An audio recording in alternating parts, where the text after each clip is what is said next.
చెప్పలేనంత, చేతలలో చూపలేనంత, మాటలలో చెప్పలేనంత, చేతలలో చూపలేనంత,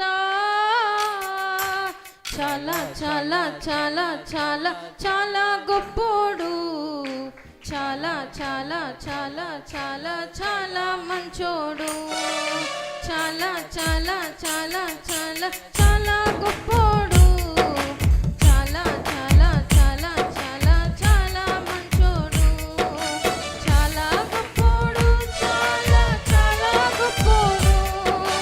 నేను నమ్మిన నా యేసుడు చాలా మంచోడు, చాలా చాలా మంచోడు. నాకు దొరికిన నా యేసుడు.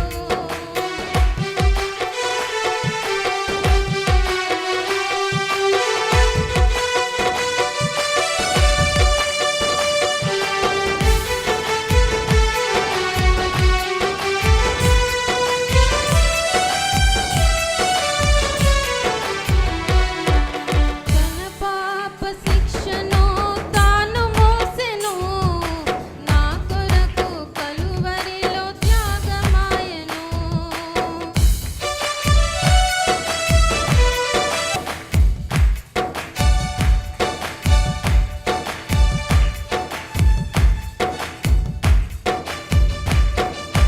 తన పాప శిక్షను తాను మోసెను, నా కొరకు కలువరిలో త్యాగమాయెను. తన ప్రేమ వర్ణనాతీతం, తన జాలి వర్ణనాతీతం, తన ప్రేమ వర్ణనాతీతం, తన జాలి వర్ణనాతీతం. చాలా చాలా చాలా చాలా చాలా గొప్పోడు, చాలా చాలా చాలా చాలా చాలా మంచోడు. అందరూ కలిసి చాలా చాలా చాలా చాలా చాలా గొప్పోడు, చాలా చాలా చాలా చాలా చాలా మంచోడు, చాలా గొప్పోడు, చాలా చాలా గొప్పోడు. నేను నమ్మిన నా యేసుడు చాలా గొప్పోడు, చాలా చాలా గొప్పోడు. నాకు దొరికిన యేసుడు.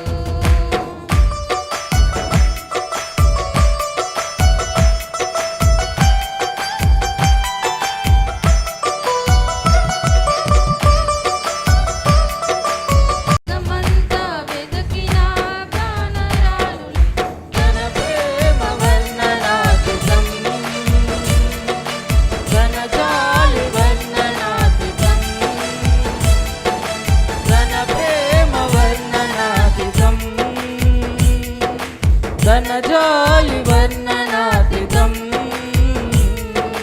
చాలా చాలా చాలా చాలా చాలా గొప్పోడు. అందరూ చప్పట్లు కొడుతూ, అందరూ ఉజ్జీవంగా, అందరూ స్వరమెత్తి ఆ మంచివాడిని, ఆ గొప్ప దేవుడిని ఆరాధించుదాం. చాలా మంచోడు, చాలా గొప్పోడు, చాలా చాలా గొప్పోడు. నేను నమ్మిన నా యేసుడు చాలా గొప్పోడు, చాలా చాలా మంచోడు. నాకు దొరికిన నా యేసుడు చాలా గొప్పోడు, చాలా చాలా గొప్పోడు. నేను నమ్మిన నా యేసుడు చాలా గొప్పోడు, చాలా చాలా గొప్పోడు. నాకు దొరికిన నా అందరూ కలిసి మాటలలో చెప్పలేనంత, ఆమేన్. చేతలలో చూపలేనంత, మాటలలో చెప్పలేనంత, చేతలలో చూపలేనంత. చాలా చాలా చాలా చాలా చాలా గొప్పోడు, చాలా చాలా చాలా చాలా చాలా మంచోడు.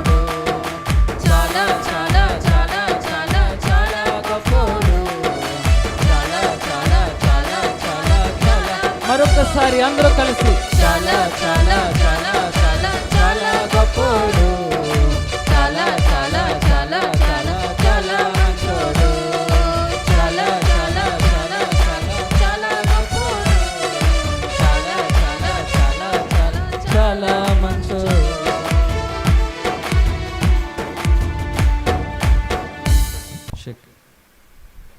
దేవునికి మహిమ కలుగును గాక. హల్లెలూయా.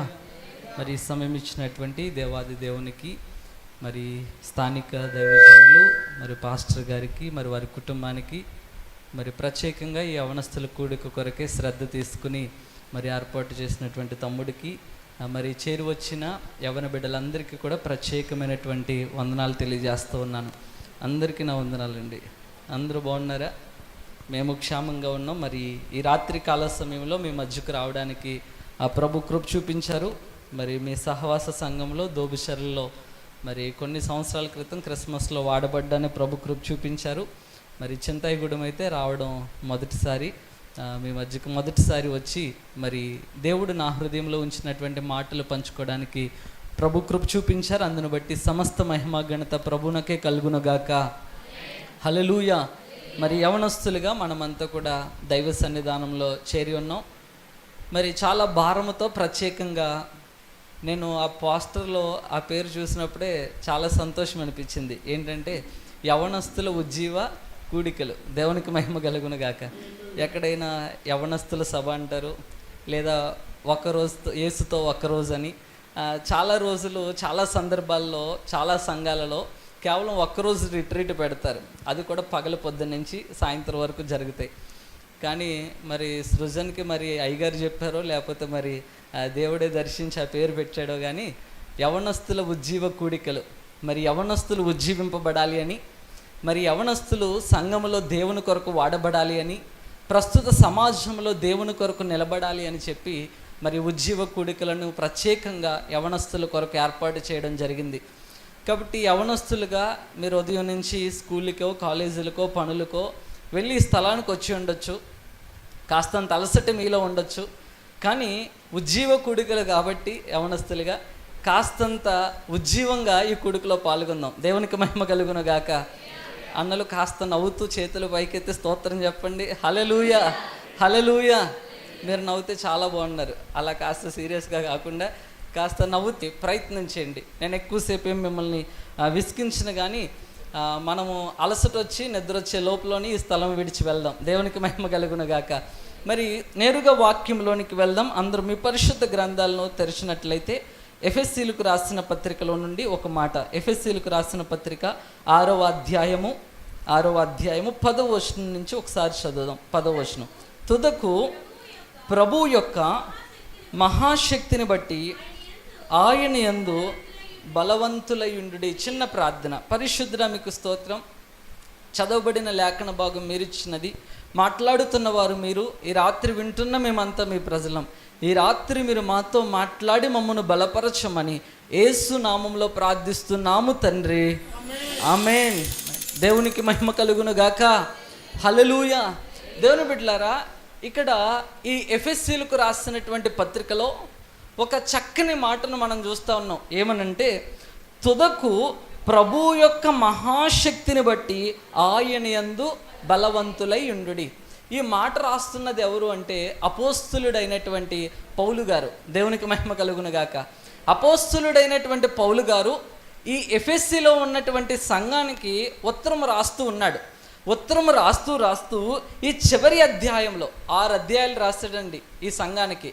చివరి అధ్యాయంలో ఈ చివరి వచనాల్లో 10వ వచనం వచ్చేసరికి అంటున్నాడు కదా, తుదకు ప్రభు యొక్క మహాశక్తిని బట్టి. తుదకు అంటే అర్థం ఏంటండి? అబ్బో మీరు చాలా బాగా మాట్లాడుతున్నారే. దేవునికి మహిమ కలుగును గాక. తుదకు అంటే ఏంటి?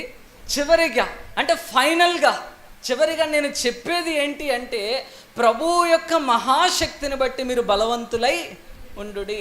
దేవునికి మహిమ కలుగును గాక. అంటే ఈయన తుదకు అంటున్నాడు అంటే చివరిగా నేను ఈ మాట చెప్తున్నాను అంటున్నాడంటే ప్రారంభంలో అయ్యో కొన్ని మాటలు చెప్పాడు. అంటే మీకు అర్థమవుతుంది కదండి. ప్రారంభంలో అయ్యో చాలా చెప్పుకుంటూ వచ్చాడు. ఇంకా 6వ అధ్యాయం వచ్చేసరికి ఇంకా ఆయన ఉత్తరం ముగించేసరికి అంటున్నాడు కదా, ఇదిగో తుదకు చివరిగా అంటున్నాడు. అయితే ప్రారంభంలో ఏం చెప్పాడు? ముందు వచనాల్లో ఏమని రాయబడి ఉంది? ఈ సంఘములో ఉన్నటువంటి బిడ్డలు ఏ విధంగా జీవిస్తూ ఉన్నారు? ఈరోజు ఇక్కడ యవనస్తులుగా చేరి వచ్చినటువంటి మనందరి పరిస్థితి కూడా అదే. ఈ ఎఫెసీ పట్టణంలో ఉన్నటువంటి ప్రజలు ఏ విధంగా ఉన్నారో నేటి దినాలలో యవనస్తులు కూడా అదే మాదిరి ఉన్నారండి. ఇక్కడ పౌలు గారు తొదకు అని ఒక మాట చెప్తూ ప్రారంభంలో ఏం చెప్పాడో ఒక్కసారి చూద్దాం. చూడండి అందరూ. ఇదే ఎఫెసీలకు రాసిన పత్రిక 1వ అధ్యాయము 6వ వచనం చదవండి ఒకసారి. 6వ వచనం చివరి మాట చదువుదాం. చివరి మాట, మనము తన ఎదుట పరిశుద్ధులమును నిర్దోషులమునై ఉండవలనని జగత్తు పునాది వేయబడక మునిపే ప్రేమ చేత ఆయన క్రీస్తులో మనలను ఏర్పరచుకొనేను. దేవునికి మహిమ కలుగునుగాక. ఏమండి వింటున్నారా? జగత్ పునాది వేయబడక ముందే, ఈ సృష్టి మన కళ్ళ ముందు ఈ సృష్టి ఈ విధంగా రూపింపబడక ముందే దేవుడు మనలను ఏం చేసుకున్నాడంటే ఏర్పాటు చేసుకున్నాడంట. మొదటిగా పౌలు గారు లాస్ట్లో తొదకు అంటున్నాడంటే ఫస్ట్లో చెప్పిన మాట ఏంటి అంటే దేవుడు మనల్ని ఏం చేశాడంట? ఏర్పరచుకున్నాడు. చాలామంది రాసుకుంటున్నారు కాబట్టి రాసుకునే వారు ఇది రాసుకోండి. మొదటిగా పౌలు గారు చెప్పిన మాట ఏంటి అంటే జగత్ పునాది వేయబడక ముందే మనలను దేవుడు ఏం చేశాడంటే ఏర్పరచుకున్నాడు. ఇది మొదటిగా ఆయన చెప్పింది. రెండవదిగా ఏం చెప్పాడంటే 2వ అధ్యాయం 1వ వచనం మన స్థితి ఎలా ఉందో, దేవుడు మనలను ఏర్పరచుకున్న తర్వాత మనం ఏ స్థితిలోనికి వెళ్ళామో చూద్దాం. మీ అపరాధముల చేతను పాపముల చేతను మీరు చచ్చిన వారై ఉండగా. చాలండి, దేవునికి మహిమ కలుగును గాక. ఏమండి వింటున్నారా? యవనస్తులారా జాగ్రత్తగా వినండి. పౌలు గారి సంఘానికి ఉత్తరం రాస్తూ చెప్తున్న మాట ఏంటి అంటే ఇదిగో దేవుడు మిమ్మల్ని జగత్ పునాది వేయబడక ముందే ఏం చేశాడు? ఆయన ఏర్పరచుకున్నాడు. కానీ మనమైతే మన పాపములను బట్టి మన అపరాధములను బట్టి మనం ఏమైపోయామంట? చచ్చిన వారిగా ఉన్నామంట. చచ్చినవాడు కదులుతాడా అండి? చెప్పండి. చచ్చినవాడు కదులుతాడా? మీరు అందరూ అనొచ్చు, అదేంటన్నా మేము బతికే ఉన్నాంగా చచ్చిన వారమై ఉన్నాము అంటున్నారు అనుకోవచ్చు. నేను అది శారీరకమైన మరణము కాదు, ఆత్మలో ప్రతి ఒక్క వ్యక్తి కూడా ఏమైపోయాడంటే చనిపోయాడు. దేవునికి మహిమ కలుగునుగాక. నేను అంటాను కదా, మానవునికి ఉన్నటువంటి అన్ని దశలలో యవనస్తులు ఈ కేటగిరీలో ఎక్కువ ఉంటారు. బాల్యంలో ఉన్నవారు, నడిప్రాయంలో ఉన్నారు వారు, వృద్ధాప్యంలో ఉన్నవారు కంటే ఈ అపరాధముల చేత పాపముల చేత చచ్చిపోయిన స్థితి ఎవరికి ఉంటుందంటే ఎక్కువగా యవనస్తులుగా ఉంటుంది. అంటే ఇక్కడ చేరి వచ్చిన మనందరి స్థితి ఏదంటే దేవుడు మనలను ఏర్పరచుకున్నప్పటికీ, అన్న వింటున్నారు అందరూ కూడా, దేవుడు మనలను ఏర్పరచుకున్నప్పటికీ మన పాపములను బట్టి మనం ఏమైపోయామంటే చచ్చిపోయాం ఆత్మలో. అందుకనే ఏ కూడిక అన్నామంటే ఇది ఉజ్జీవ కూడిక. దేవునికి మహిమ కలుగునుగాక. అంటే చచ్చిపోయాము అంటే జీవము లేదు. చచ్చిన స్థితిలో ఉన్నటువంటి మనల్ని తర్వాత దేవుడు ఏం చేస్తాడో చూద్దాం. చూడండి, ఇదే 2వ అధ్యాయం 5వ వచనం.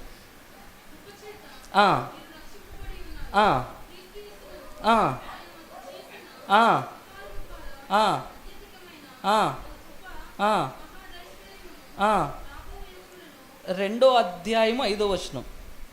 అయినను దేవుడు కరుణా సంపన్నుడయుండి మనము మన అపరాధముల చేత చచ్చిన వారమై ఉండినప్పుడు సైతము మన ఎడల చూపిన తన మహాప్రేమ చేత మనలను క్రీస్తుతో కూడా బ్రతికించెను. దేవునికి మహిమ కలుగునుగాక.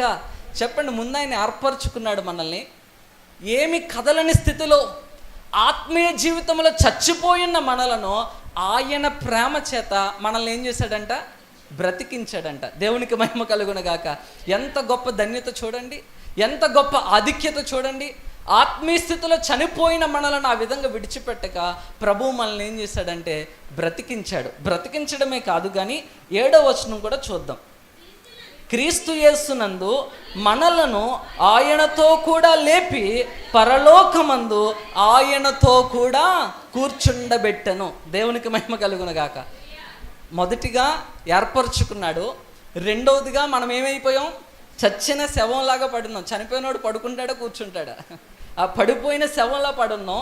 ఆ సమయంలో క్రీస్తు మన కొరకు వచ్చి మనలను బ్రతికించి లేపి మనల్ని ఏం చేశాడంటే ఆయన కూర్చుండబెట్టాడంట. అందరికి అర్థమవుతుందండి? చనిపోయిన మనల్ని, పడుకున్న స్థితిలో ఉన్న మనల్ని ఆత్మీయ స్థితిలో దిగజారిపోయిన మనల్ని, పతనావస్థలోనికి వెళ్ళిపోయిన మనలను ఆయనతో పాటుగా లేపి మనల్ని ఏం చేశాడంట, ఆయన కూర్చుండబెట్టాడంట. దేవునికి మహిమ కలుగును గాక. ఇంకా తర్వాత ఏం జరిగిందో చూద్దాం. చూడండి 4వ అధ్యాయం 3వ వచనం. 4వ అధ్యాయం 3వ వచనం. మీరు పిలువబడిన పిలుపునకు తగినట్లుగా దీర్ఘశాంతముతో కూడిన సంపూర్ణ వినయముతోనూ సాత్వికముతోనూ నడుచుకొనవలెనని. చాలు, దేవునికి మహిమ కలుగునగాక. చూడండి, చనిపోయి పడుకున్న మన స్థితిలో దేవుడు బ్రతికించి మనల్ని ఏం చేశాడు, రెండవదిగా కూర్చుండబెట్టాడు. కూర్చుండబెట్టిన మనలను మరలా ఇక్కడ పౌలు గారు తర్వాత వచనాలు ఏమంటున్నాడంటే, మనము కూర్చోవలసిన వారము కాదు. ఏం చేయాలి, ప్రభువు మనలను ఏర్పరచుకున్న పిలుపుకు తగినట్లుగా మనం ఏం చేయాలంటే నడవాలి. దేవునికి మహిమ కలుగునగాక. మీ అందరికి అర్థమవుతుందండి నేను చెప్పిన మాటలు? మనమంతా అపరాధముల చేత ఏమైపోయామో, చచ్చిపోయాము, అంటే శవమై పడుకునున్నాం. దేవుడు ఆయన కృపచేత మనల్ని ఏం చేశాడు, లేపి బ్రతికి కూర్చుండబెట్టాడు. కూర్చుండబెట్టడంతో అక్కడితో ఆగిపోకుండా ఏమంటున్నాడంటే, ఇదిగో ఇక లేవండి, కూర్చున్న వారు లేచి ఏం చేయాలి, నడవండి అంటున్నాడు. దేవునికి మహిమ కలుగును గాక. అక్కడితో కాకుండా 5వ అధ్యాయం 2వ వచనంలో కూడా ఇదే మాట రాయబడి ఉంటుంది. ఏమనంటే, చివరి మాట చూస్తే, మీరును ప్రేమ కలిగి నడుచుకొనుడి. దేవునికి మహిమ కలుగును గాక. ఆయన పిలుపుకు తగినట్లుగా నడవాలి, ప్రేమ కలిగి నడవాలి.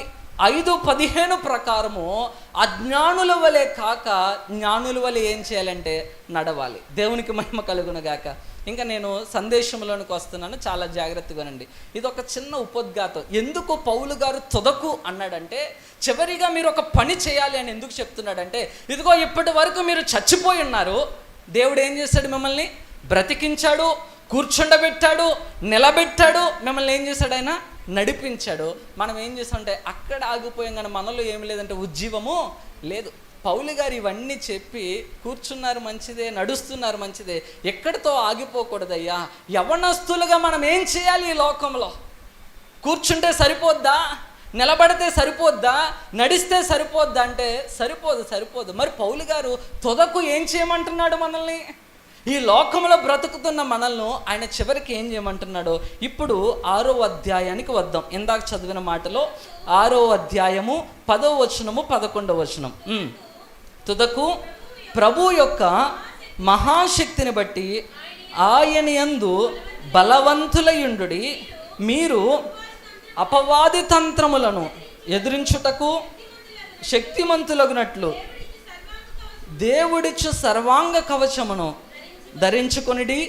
యాలయనగా మనము పోరాడున్నది శరీరులతో కాదు కానీ ప్రధానులతోనూ అధికారులతోనూ ప్రస్తుత అంధకార సంబంధులకు లోకనాథులతోనూ ఆకాశమండలమందున్న దురాత్మల సమూహములతోనూ పోరాడుచున్నాము. దేవునికి మహిమ కలుగును గాక.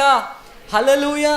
దేవుని బిడ్డలారా, పౌలు గారు తుదకు అన్న మాట ఎందుకు రాశాడు అంటే, ఇప్పటి వరకు కూర్చున్నారు, నించున్నారు, నడిచారు, కానీ ఇప్పుడు ఏం చేయమంటున్నాడంటే పోరాడమంటున్నాడు. దేవునికి మహిమ కలుగును గాక.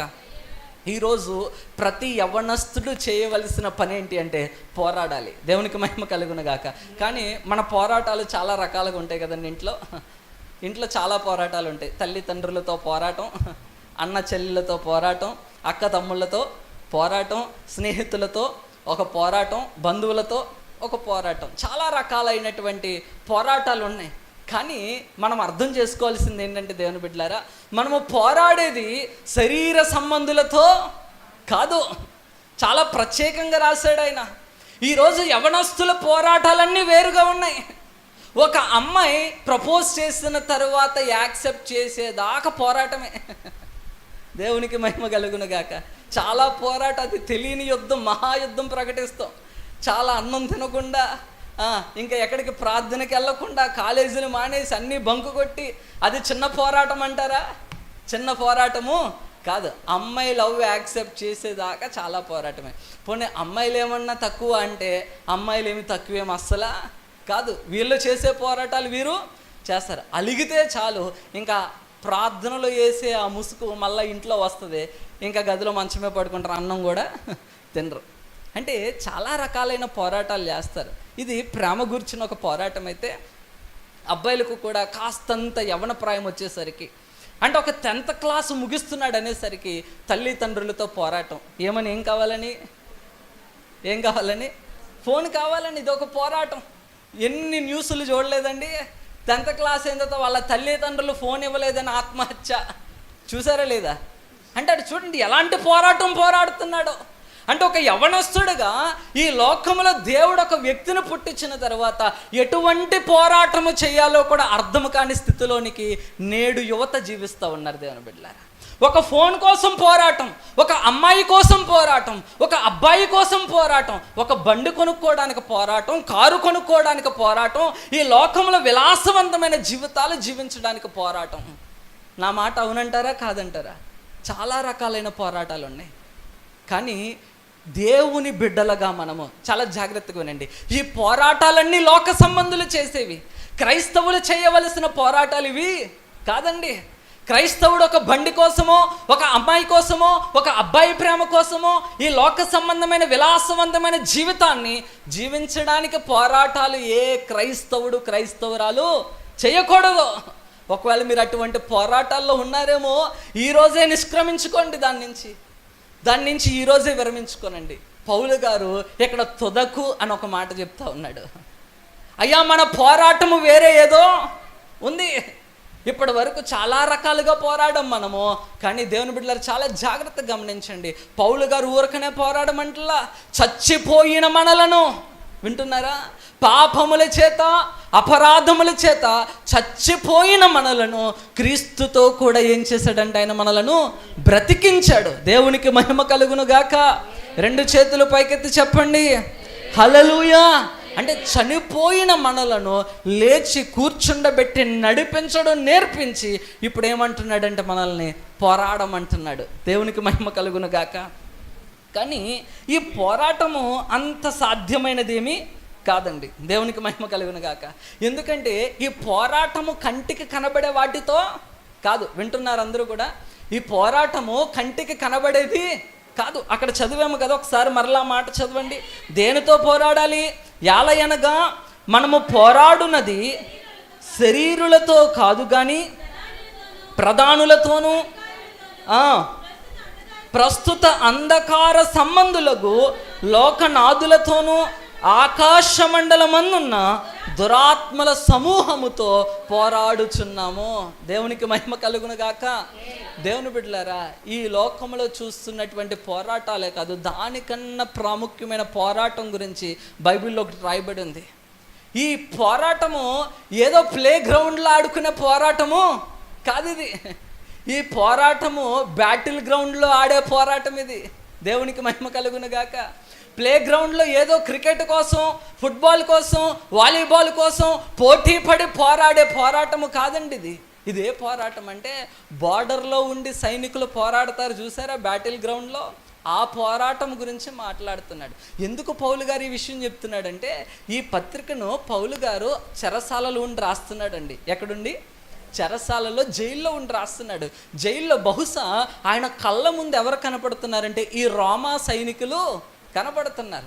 ఈ రోమా సైనికులు ఆయన కళ్ళ ముందు ఉన్నారు కాబట్టి ఆ యొక్క ఉదాహరణను తీసుకుని, ఇదిగో రోమా సైనికులు ఏ విధంగా అయితే ఆ రాజ్యము కొరకు పనిచేస్తున్నారో, ఈ రోమా సైనికులు ఏ విధంగా అయితే ఆ రాజ్యమును కాపలా కాస్తున్నారో, ఆ రోమా సైనికులు ఏ విధంగా అయితే ఆ రోమా సామ్రాజ్యాన్ని ముందుకు నడిపిస్తున్నారో, ఒక క్రైస్తవుడుగా క్రైస్తవ రాజ్యాన్ని ఎలా నడిపించాలో ఈ మాటలు రాస్తూ ఉన్నాడు.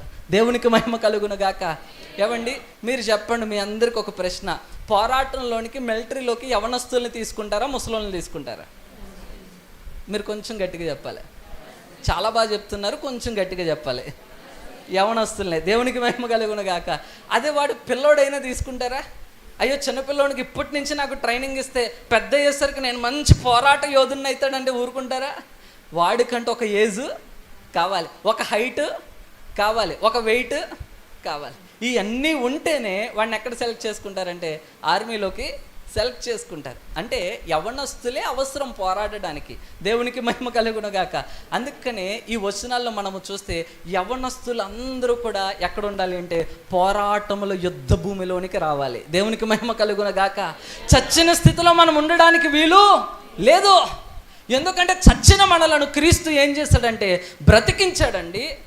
ఇక యవనస్తులుగా మనం ఆత్మీయ స్థితిలో చచ్చిన వారమై ఉండకుండా పోరాడే యోధునిగా మారిపోవాలి. దేవునికి మహిమ కలుగును గాక. హల్లెలూయా. ఈరోజు ఇక్కడ కూర్చుని వింటున్న ప్రతి ఒక్కరూ కూడా ఒక సైనికుడు వలె, ఒక సైనికురాలు వలె మార్చబడుదురు గాక. నమ్మిన వారు స్తోత్రం చెప్పండి. హల్లెలూయా, హల్లెలూయా. కాబట్టి చచ్చిన స్థితిలో ఉండకూడదు. అయితే అక్కడ చెప్తున్నాడు కదా, అంధకార సంబంధులకు శక్తులతో మనం ఏం చేస్తున్నామంటే పోరాడుతున్నాం. ఈ పోరాటము చిన్నదేమీ కాదండి. ఈ పోరాటానికి చాలా సిద్ధపాటు కావాలి. ఇంకొక మాట చెప్పి నేను ముందుకు వెళ్తాను, చాలా జాగ్రత్తగా వినండి. ఇప్పుడు ఏదైనా పోరాటం చేస్తున్నాం అనుకోండి, దేని కొరకు చేస్తాం? గెలుపు కొరకు చేస్తాం. ఇప్పుడు ఉదాహరణకి ఒక వాలీబాల్ ఆడుతున్నారు అనుకోండి, ఎవరన్నా ఓడిపోతాంలే అన్న ఆలోచనతో ఆడతారా? ఖచ్చితంగా పోరాడి నేనేం చేయాలి? గెలవాలి. ఇప్పుడు రన్నింగ్ రేస్లో పాల్గొంటారు. రన్నింగ్ రేస్లో చూడండి, మీరు టీవీల్లో, ఫేస్బుక్లో, యూట్యూబ్లో చూస్తూనే ఉంటారు. కొంతమందికి పరిగెడుతున్నప్పుడు కాళ్ళు బెణుకుతూ ఉంటాయి. కాళ్ళు బెణికి పరిగెట్టలేని స్థితి వస్తుంది. కానీ ఆగుతారా వాళ్ళు? ఆగరు. ఎలా అయినా పోరాడి నేను ఎక్కడ చేరుకోవాలి? గమ్యానికి చేరుకోవాలి. అంటే వాళ్ళ కాలు బాగోకపోయినా పర్లే, ఇరిగిపోయినా పర్లే. కొన్ని సందర్భాల్లో వాళ్ళతో పరిగెడుతున్న వాళ్ళు వాళ్ళ సపోర్ట్ తీసుకుని పరిగెట్టిన సందర్భాలు కూడా ఎన్నో ఉన్నాయి. కానీ వీళ్ళ యొక్క గమ్యం ఏంటి అంటే, ఎలా అయినా విజయాన్ని నేనేం చేయాలి? సాధించాలి. అర్థమైందా? ఈ లోకములో ఉన్న పోరాటాలన్నీ విజయము కొరకే. దేవునికి మహిమ కలుగునగాక. కానీ మనము పోరాడే ఈ ఆత్మీయ పోరాటము, వింటున్నారండి? మనము పోరాడే ఈ ఆత్మీయ పోరాటము విజయము కొరకు కాదు, కానీ విజయము ద్వారా. అంటే మీకు ఎక్స్ప్లెయిన్ చేస్తాను వినండి. విజయము కొరకు కాదు మనం పోరాడాల్సింది, విజయము వచ్చింది కాబట్టి పోరాడాలి. ఎలా విజయము అంటే, మనము అపరాధముల చేత చచ్చిన వారమై ఉండగా నజరేతు వాడైన యేసుక్రీస్తు ప్రభు ఈ లోకానికి వచ్చి మనందరికి విజయాన్ని అనుగ్రహించాడు. దేవునికి మహిమ కలుగును గాక. ఆల్రెడీ విక్టరీ వచ్చేసింది మనకి. ఈ లోకములో నుండి మనము బయటపడడానికి ఏం చేయాలంటే పోరాడాలి. అంతేగాని విజయము కొరకు కాదు. అలా విజయము ద్వారా మనం ఏం చేయగలుగుతున్నాం అంటే పోరాడగలుగుతున్నాం. ఆల్రెడీ యేసుక్రీస్తు ప్రభులు వారు 2024 సంవత్సరాల క్రితమే అపవాది అయినటువంటి సాతానును తన కాళ్ళ క్రింద ఏం చేశాడంటే ఆయన చితక ద్రొక్కేశాడు. చితక ద్రొక్కి మనందరికీ ఏమిచ్చాడంటే విముక్తినిచ్చాడు పాపముల నుండి. కానీ మనం ఈ పాపముల చేత చచ్చిపోయి ఉన్నాం కాబట్టి ఇప్పుడు మనము ఈ అంధకార శక్తులతో మనం ఏం చేయాలంటే పోరాడాలి. దేవునికి మహిమ కలుగును గాక. ఈ రాత్రి నా మాటలు మీకు అర్థమవుతున్నాయి అనుకుంటున్నాను. అంటే మనము పడుకుంటే సరిపోదు, కూర్చుంటే సరిపోదు, నిలవబడితే సరిపోదు, నడిస్తే సరిపోదు. పౌలు గారు అన్నారు, ఇవన్నీ చేశారు, తుదకు మీరు చేయవలసింది ఏంటి అంటే ఈ యుద్ధ భూమిలో మీరేం చేయాలి? పోరాడాలి. దేవునికి మహిమ కలుగును గాక. 2 చేతులు పైకెత్తి చెప్పండి, హల్లెలూయా, హల్లెలూయా. అయితే ఈ పోరాడాలి అంటే మనకందరికి ఏం కావాలంటే సిద్ధపాటు కావాలి. దేవునికి మహిమ కలుగును గాక. ఏం కావాలండి? సిద్ధపాటు కావాలి. సిద్ధపడకుండా ఎవరమైనా పోరాటంలో ముందుకెళ్ళగలమండి? పోరాటంలో ముందుకి వెళ్ళలేం. సిద్ధపాటు చాలా అవసరం. ఒక ఆర్మీ చూడండి, మా సంఘంలో కూడా ఒక అబ్బాయి ఈ ఆర్మీకి సెలెక్ట్ అయ్యాడు. ఎప్పుడో ఇంచుమించు 6 నెలలు అయిందనమాట. 6 నెలల నుంచి అతనికి ట్రైనింగ్ ఇస్తూనే ఉన్నారు. దేనికి? దేశమును కాపాడడానికి అతనికి ఏమేస్తున్నారంటే శిక్షణ ఇస్తూ ఉన్నారు. ప్రిపరేషన్, సిద్ధపాటు అన్నది చాలా అవసరం. అది ఈ లోకముతో పోరాడినప్పుడైనా ఆత్మ సంబంధమైన పోరాటమైన. దేవునికి మహిమ కలుగును గాక. ఒక క్రికెట్ ఆడేవాడు కూడా చాలా సిద్ధపడతాడు. అవునంటారా కాదంటారా? చూడండి, క్రికెట్ మెయిన్ ఫీల్డ్లోకి వెళ్ళే ముందు, మెయిన్ ఇంటర్నేషనల్ మ్యాచ్లు ఆడే ముందు వాళ్ళంతా రంజీ ట్రోఫీ ఆడాలి, అండర్ 19 ఆడాలి, తర్వాత సెలెక్ట్ అవ్వాలి. సెలెక్ట్ అయిన తర్వాత కూడా మెడికల్ టెస్ట్లు అవన్నీ చాలా ఉంటాయి కదా. అవన్నీ వాళ్ళు ఫిట్గా ఉన్నారు అన్నప్పుడే వాళ్ళకి ఏమిస్తారంటే టాప్ 11లో స్థానం ఇస్తారు. అప్పుడే వాళ్ళ క్రికెట్లో ఏం చేయగలరంటే ఆడగలరు. చాలా సిద్ధపాటు. నేను కూడా మొన్న ఒకటి విన్నాను. విరాట్ కోహ్లీ తెలుసు కదండి అందరికీ. నాకు ఎవరో తెలియదు తమ్ముడు అన్నట్టు చూస్తున్నారే. దేవునికి మహిమ కలుగును గాక. కోహ్లీ తెలుసు అందరికీ, మా ఇంటి పక్కనే ఉంటాడు. కాదు కదా, అందరికీ తెలుసు కదా, మన దేశంలో ఉన్న వాళ్ళందరికీ, లేదా ప్రపంచంలో క్రికెట్ ఎంతమంది అయితే చూస్తారో అందరికీ కోహ్లీ తెలుసు. కోహ్లీ ఎంతగా సిద్ధపడతాడో మనందరికీ తెలుసు. ఆయన రన్నింగ్ కానీ, ఆయన ఫిట్నెస్ కానీ, ఆయన త్రాగే మంచినీళ్ళు కూడా మొన్న విని నేను షాక్ అయ్యాను. ఎక్కడి నుంచో తెచ్చుకుంటాడంటే వేరే దేశం నుంచి. లీటర్ 600 రూపాయలంట. మంచినీళ్ళు లీటర్ ఎంత? 600 రూపాయలు. దేనికి? సిద్ధపాటు. తనకున్న ఫిట్నెస్ తగ్గకుండా ఆ క్రికెట్లో ఆడడానికి తనకు శక్తి బలము కావాలి కాబట్టి తన్ను తాను ఏం చేసుకుంటున్నాడంటే సిద్ధపరచుకుంటున్నాడు. దేవునికి మహిమ కలుగునుగాక. దేవుని బిడ్డలారా, ఈ సిద్ధపాటులో మనం ఇంకెలా ఉండాలంటే చాలా మెలకువ కలిగి ఉండాలి. ఇప్పుడు WWE చూస్తారా మీరంతా? బాక్సింగ్ WWE ఏంటంటే మీరు ఎవరు మాట్లాడట్లేదు అసలు. తమ్ముడు అసలు మాకు టీవీ లేదు, అసలు టీవీ కాలం వాళ్ళం కాదు, మేము పాతకాలం వాళ్ళం అన్నట్టు చూస్తున్నారే. WWE బాక్సింగ్ ఉంది కదండి, ఛాంపియన్షిప్ అవి చూస్తాం కదా. వాటిలో చూడండి ఎంత మెలుగుగా ఉండాలి అంటే చాలా పోరాడే వాళ్ళిద్దరూ కూడా చాలా ఎదురు బదురు ఉంటారు. ఎంత దగ్గరలో ఉంటారు, ఒక మనిషి మధ్యలో పట్టేంత గ్యాప్ కూడా ఉండదు. చాలా మెలకుగా లేకపోతే వాడు కన్ను రెప్పేసాడా మొహం మీద ఏమడిద్ది? పంచుబడిద్ది. దేవునికి మహిమ కలుగునుగాక. అంటే చాలా మెలకుగా ఉండాలి. మెలకు లేకపోతే ఖచ్చితంగా ఏమవ్వాలి? దెబ్బలు తినాల్సిందే. దేవుని బిడ్డలారా, ఈరోజు మనకి ఆ దెబ్బ ఎందుకు తెలియట్లేదు చెప్పనా? ఆ దెబ్బ, అపవాది చాలా దెబ్బలు గుద్దుతున్నాడు మనల్ని యవనస్తులుగా. మనకి ఎందుకు తెలియట్లేదు చెప్పనా? చచ్చిపోయి ఉన్నాం కాబట్టి. చచ్చిపోయిన వాడి మీద ఒక 50 కేజీల బండరాయి పెట్టండి, నొప్పి తెలుస్తుందా? మీరు మాట్లాడండి. చచ్చిపోయినోడి మీద ఒక 50 కేజీల బండరాయి పెట్టండి, తెలుస్తుందా? 100 కేజీ, 200 కేజీ, 500 కేజీ, 1000 కేజీ, 2000, 10,000, 1,00,000. దాని అర్థం ఏంటి? స్పృహలో లేడు, చచ్చిన స్థితిలో ఉన్నాడు. కాబట్టి అతని మీద భారం వచ్చినా, నీ కోపమంతా తీర్చుకోవాలని గుద్దులు గుద్దినా వాడు ఏం చేయడంటే స్పందించడు. దేవుని బిడ్డలారా, స్పందించడు. ఎందుకంటే ఏమైపోయి ఉన్నాడంటే చచ్చిపోయి ఉన్నాడు. దేవునికి మహిమ కలుగునుగాక. ఈరోజు యవనస్తులుగా మనకి ఈ ఆత్మీయ పోరాటంలో ఈ అపవాది నిన్ను ఎన్ని గుద్దులు గుద్దుతున్నా నీకు ఎందుకు తెలియట్లేదో తెలుసా? ఆత్మీయ స్థితిలో ఏమైపోయాం? చచ్చిన వారిగా ఉన్నాం అన్న అర్థమవుతుందన్నా. ఆత్మీయ స్థితిలో చచ్చిపోయాం కాబట్టి, ఈ యుద్ధ భూమిలో నిలబడలేదు కాబట్టి, ఈ పోరాటంలో మెలకుగా లేము కాబట్టి, ఈ అపవాది అయిన సాతాను ఎన్ని తంత్రాలు ప్రయోగించినా, ఎన్ని దెబ్బలు మనల్ని కొట్టినా, ఎంత అవమానాలకు గురి చేసినా, ఈ ఆత్మీయ స్థితిలో ఎంత దిగజారిపోయే స్థితిలోనికి వెళ్ళిపోయినా మనకు అర్థం కావట్లా. చచ్చిన వాడి మీద ఒక 100 కేజీల బండ పెట్టిన ఎలా తెలీదో, ఈరోజు మనకు కూడా నొప్పి మనకి తెలియట్లే. ఎందుకంటే మనము కూడా ఆత్మీయ స్థితిలో ఏమైపోయామంటే చచ్చిపోయాం. ఈరోజు నా దేవుడు మనలను ఆత్మీయ స్థితిలో బ్రతికించును గాక. నమ్మిన వారి స్తోత్రం చెప్పండి బిగ్గరగా. హల్లెలూయా. చచ్చిన ప్రతి యవనస్తుడికి దేవుడు జీవము పోసి పోరాట భూమిలో పోరాడే శక్తిని నా ప్రభు అనుగ్రహించును గాక. నమ్మిన వారి స్తోత్రం చెప్పండి. హల్లెలూయా, హల్లెలూయా. దేవుని బిడ్డలారా, ఈ లోకములో పోరాడినప్పుడు మనకు కొన్ని ఆయుధాలు కావాలి. అవునంటారా కాదంటారా? ఇప్పుడు బాక్సింగ్లో నించునే వాడికి కూడా వాడి ఫేస్ మీద దెబ్బ తగలకుండా ఏం పెట్టుకుంటాడు? హెల్మెట్ పెట్టుకుంటాడు. చేతులు కూడా ఇవి విరిగిపోకుండా చేతికి కూడా ఏం వేసుకుంటాడు? ఆ గ్లౌజులు వేసుకుంటాడు. ఆ గ్లౌజులు ఏమన్నా చిన్నగుండి అంటారు, చాలా పెద్ద గ్లౌజులు అవి. ఆ గ్లౌజులు వేసుకుంటాడు. ఎందుకు? తను కాపాడడానికి, ఎదురు వ్యక్తిని ఏం చేయడానికి? ఓడించడానికి. దేవునికి మహిమ కలుగునుగాక. కానీ మరి ఈరోజు ఈ ఆత్మ సంబంధమైన పోరాటములో కూడా ఏమైనా ఉపకరణాలు, వస్తువులు కావాలా? ఈ లోకములో ప్రతి యుద్ధానికి, ప్రతి పోరాటానికి ఆర్మీ వాళ్ళకి చూడండి, పాతకాలములో అయితే కత్తులు ఉండేవి, ఖడ్గాలు ఉండేవి, డాళ్ళు ఉండేవి. కానీ ఇప్పుడైతే ఏముంటున్నాయి? AK-47. దేవునికి మహిమ కలుగునుగాక. ఇప్పుడు అన్నీ ఏంటి? గన్లు. జనరేషన్ మారింది కాబట్టి ఇప్పుడు అన్ని బాంబులు, AK-47లు, మిజైల్స్, రాకెట్స్, వీటి ద్వారా ఏం చేస్తున్నారంటే యుద్ధాలు చేస్తూ ఉన్నారు.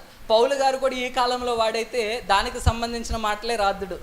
కానీ పూర్వకాలానికి సంబంధించిన 1వ శతాబ్దపు మనిషి కాబట్టి అప్పటి కాలంలో ఏం ఉపయోగించారో ఆ ఉపకరణాలను ఉపయోగించి ఈ రాత్రి మనతో మాట్లాడుతున్నాడు. దేవునికి మహిమ కలుగునుగాక. అయితే ఈ లోక సంబంధమైన పోరాటంలో మనము ధరించే ఆయుధాలు లోక సంబంధమైనవి కాదు, కానీ ఇవి దైవశక్తి కలిగినవి, శత్రు గోడలను కోల్చగలిగినవి. దేవునికి మహిమ కలుగునగాక.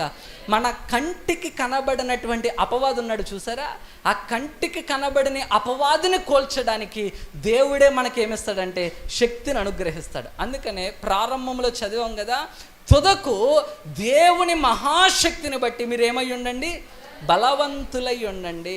దేవునికి మహిమ కలుగును గాక. బలవంతులుగా ఉండాలి అంటే మనము కొన్ని ఉపకరణాలను ఏం చేయాలంటే ధరించుకోవాలి. అవి ధరించుకుని మనం ఏం చేయాలంటే సిద్ధపరచుకోవాలి.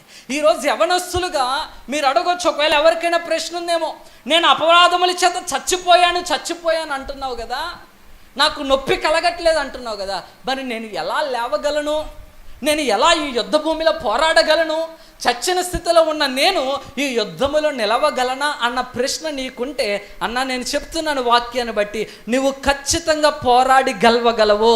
దేవునికి మహిమ కలుగునగాక. నా దేవుడే నిన్ను నిలబెట్టే శక్తిని ఇస్తాడు. కానీ నీవు చేయవలసినటువంటి కొన్ని పనులు ఉన్నాయి, కొన్ని ధరించుకోవాలి. నిన్ను నువ్వు సిద్ధపరచుకోవాలి. సిద్ధపరచుకున్నప్పుడు అపవాది ఎంతటి బలవంతుడైనా, ఎంతటి శక్తిమంతుడైనా, ఎన్ని తంత్రములు పన్నినా మన దేవుడు మనకేం కలిగిస్తాడంటే జయాన్ని కలిగిస్తాడు. దేవునికి మహిమ కలుగునగాక. అయితే అవి ఏం ధరించుకోవాలి? రాత్రి కొన్ని విషయాలు మీ ముందుంచి నేను ప్రార్థన చేస్తాను. చూడండి, మొదటిగా మనం ఏం ధరించుకోవాలని రాస్తున్నాడంటే, అందుచేత మీరు ఆపద్దినమందు వారిని ఎదురించుటకును సమస్తమును నెరవేర్చిన వారై నిలవబడుటకును శక్తిమంతులగునట్లు దేవుడిచ్చు సర్వాంగ కవచమును ధరించుకొనుడి. దేవునికి మహిమ కలుగును గాక. ఎవరిచ్చేదంటే ఇది ఎక్కడో షాపులోకి వెళ్ళి కొనుక్కుందామంటే దొరికేది ఇది కాదు. ఇది ఎవరిస్తానంటున్నారంటే దేవుడే ఇస్తానంటున్నాడంట. అదేంటి అంటే సర్వాంగ కవచము. సర్వాంగ కవచము అంటే తల మొదలుకొని అరికాలు వరకు మొత్తం మనం ఏం ధరించుకోవాలంటే కవచమును ధరించుకోవాలి. ఎందుకంటే ఎప్పుడు అపవాది ఏ అవయవం మీద, మన జీవితంలో ఉన్నటువంటి ఏ పడిపోయిన స్థితిలో, ఏ బలహీన స్థితిలో అపవాది మనల్ని బలహీనపరిచి కృంగదీస్తాడో మనకి తెలీదు. అందుకనే యుద్ధానికి వెళ్ళేవాడు సగం బట్టలు వేసుకునేమి వెళ్ళడు, కత్తి పట్టుకుని డాలు మర్చిపోయేమి వెళ్ళడు, శిరస్త్రాణం పెట్టుకుని కాళ్ళకున్నటువంటి షూ మర్చిపోయేమి వెళ్ళడు. యుద్ధానికి వెళ్ళేవాడు తన అన్ని ధరించుకున్నాడా లేదా అన్న తెలిసిన తర్వాతే పంపిస్తారు. నేను కారుణ్య యూనివర్సిటీలో చదువుతున్నప్పుడు ఒక గేమ్ ఉండేది. మాకు ఫెస్టులు జరుగుతాయి కదండి, సంవత్సరానికి ఒక ఫెస్ట్. ఆ ఫెస్ట్లో పెయింట్ బాల్ గేమ్ ఉంటుంది. మీరు చూసే ఉంటారు. పెయింట్ బాల్ తెలుసా అండి? పెయింట్ బాల్ అంటే గన్నలు మనకి ఇస్తారు. ఆ గన్నలతో పేలుస్తూ ఉంటే దాంట్లోంచి పెయింట్ ఫోర్స్లో వచ్చి అవతల వ్యక్తికి, మన అపోనెంట్కి తగిలిద్ది అనమాట. అయితే అది చాలా ఫోర్స్గా వస్తుంది, చాలా గట్టిగా తగిలిద్ది. అందుకనే ఆ పెయింట్ బాల్ ఆడడానికి వెళ్ళాం. మనిషికి ఎంత 250 రూపాయలు ఎంత అన్నారు అప్పట్లో, నాకు గుర్తులేదు. కానీ ఆ అమౌంట్ అందరికీ 250, ఒకటికి 250 తెలియదు. వెళ్తున్నప్పుడు ఆ పెయింట్ బాల్ ఆడడానికి దాన్ని ఏమంటారు, ఆ గ్రౌండ్ ఉంటుంది చూసారా, ఆ గ్రౌండ్ లోపల భాగంలో ఉంది.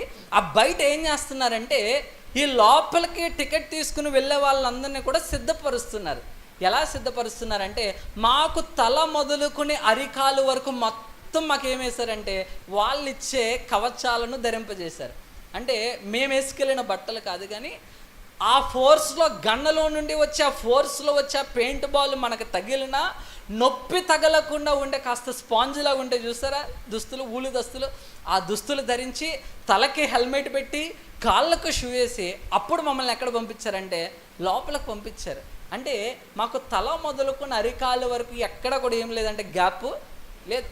ఎందుకంటే ఒకవేళ గ్యాప్ ఉందనుకోండి, ఒకవేళ అపోనెంట్ మనల్ని అక్కడే గురి చూసి కొడితే మరలా బయటకు రాగలమా? బయటికి రాలేము. ఇది పెయింట్ బాలే కాబట్టి ఇది పెద్ద నొప్పి కలిగినా బయటకు వచ్చేయచ్చు. కానీ అదే గన్ ఉంటే అక్కడ అందులోంచి బుల్లెట్ వస్తే ఇంక అక్కడే. దేవునికి మహిమ కలుగును గాక. పరదేశులమో ప్రియులారా, పాస్టర్ గారు రావాలి. దేవునికి మహిమ కలుగును గాక. ఈ పరిస్థితి. కానీ అంటే యుద్ధ భూమిలోనికి వెళ్ళేవాడు ఏం ధరించుకోవాలంటే సర్వాంగ కవచమును ధరించాలి. ఒకటి ఉంది, ఒకటి వద్దు అనుకుంటే సరిపోయేది కాదు, అన్నీ ధరించుకోవాలి. కాబట్టి ఈరోజు ఇక్కడికి వచ్చిన మీరంతా ఇవన్నీ వినాలి, అవన్నీ ధరించుకుని యుద్ధ భూమిలో అడుగు పెట్టాలి. దేవునికి మహిమ కలుగునగాక. అయితే అవేంటో చూద్దాం, చూడండి ఒక్కొక్కటిగా. మొదటిగా మనం చూస్తే గనక, ఏలగనగా మీ నడుమునకు సత్యమును దట్టి కట్టుకుని. దేవునికి మహిమ కలుగునగాక. చెప్పండి, ఏం కట్టుకోవాలంట? సత్యమును దట్టి కట్టుకోవాలి. ఏంటి సత్యమును దట్టి? ఎవరిచ్చేది అంటే గనక యెషయా గ్రంథంలో ఒక మాట రాయబడి ఉంటుంది. తీయండి, యెషయా గ్రంథంలో 11వ అధ్యాయము, యెషయా గ్రంథము 11వ అధ్యాయము 5వ వచనం చదవండి.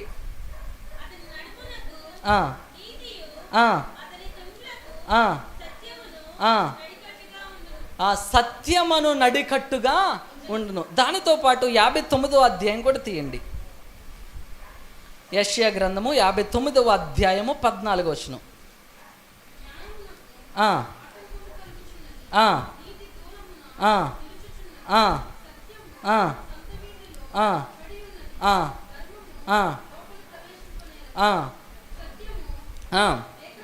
సత్యము లేకపోయేను, చెడుతనము విసర్జించువాడు దోచబడుచున్నాడు. 17వ వచనంకి వద్దాం. నీతిని కవచముగా ఆయన ధరించుకొనెను, రక్షణను తల మీద శిరస్త్రాణముగా ధరించుకొనెను, ప్రతిదండను వస్త్రముగా చేసుకొనెను, ఆసక్తిని పై వస్త్రముగా ధరించుకొనెను. దేవునికి మహిమ కలుగును గాక. మీరు ఎఫెసీ పత్రిక 6వ అధ్యాయము 10వ వచనం, 11, 12, 13 వచనాల్లో చదివినప్పుడు ఏ వస్తువులైతే, ఏ కవచాలైతే కనబడ్డాయో ఈ యెషయా రాసిన గ్రంథంలో కూడా మనకు అవే కనబడతాయి. ఇవన్నీ ఇక్కడ ఎవరు ధరించుకుని ఉన్నారంటే యేసుక్రీస్తు ప్రభులు వారే ధరించుకుని ఉన్నారంట. దేవునికి మహిమ కలుగును గాక. దేవుడే ధరించుకున్నాడు సత్యమైన దట్టిని.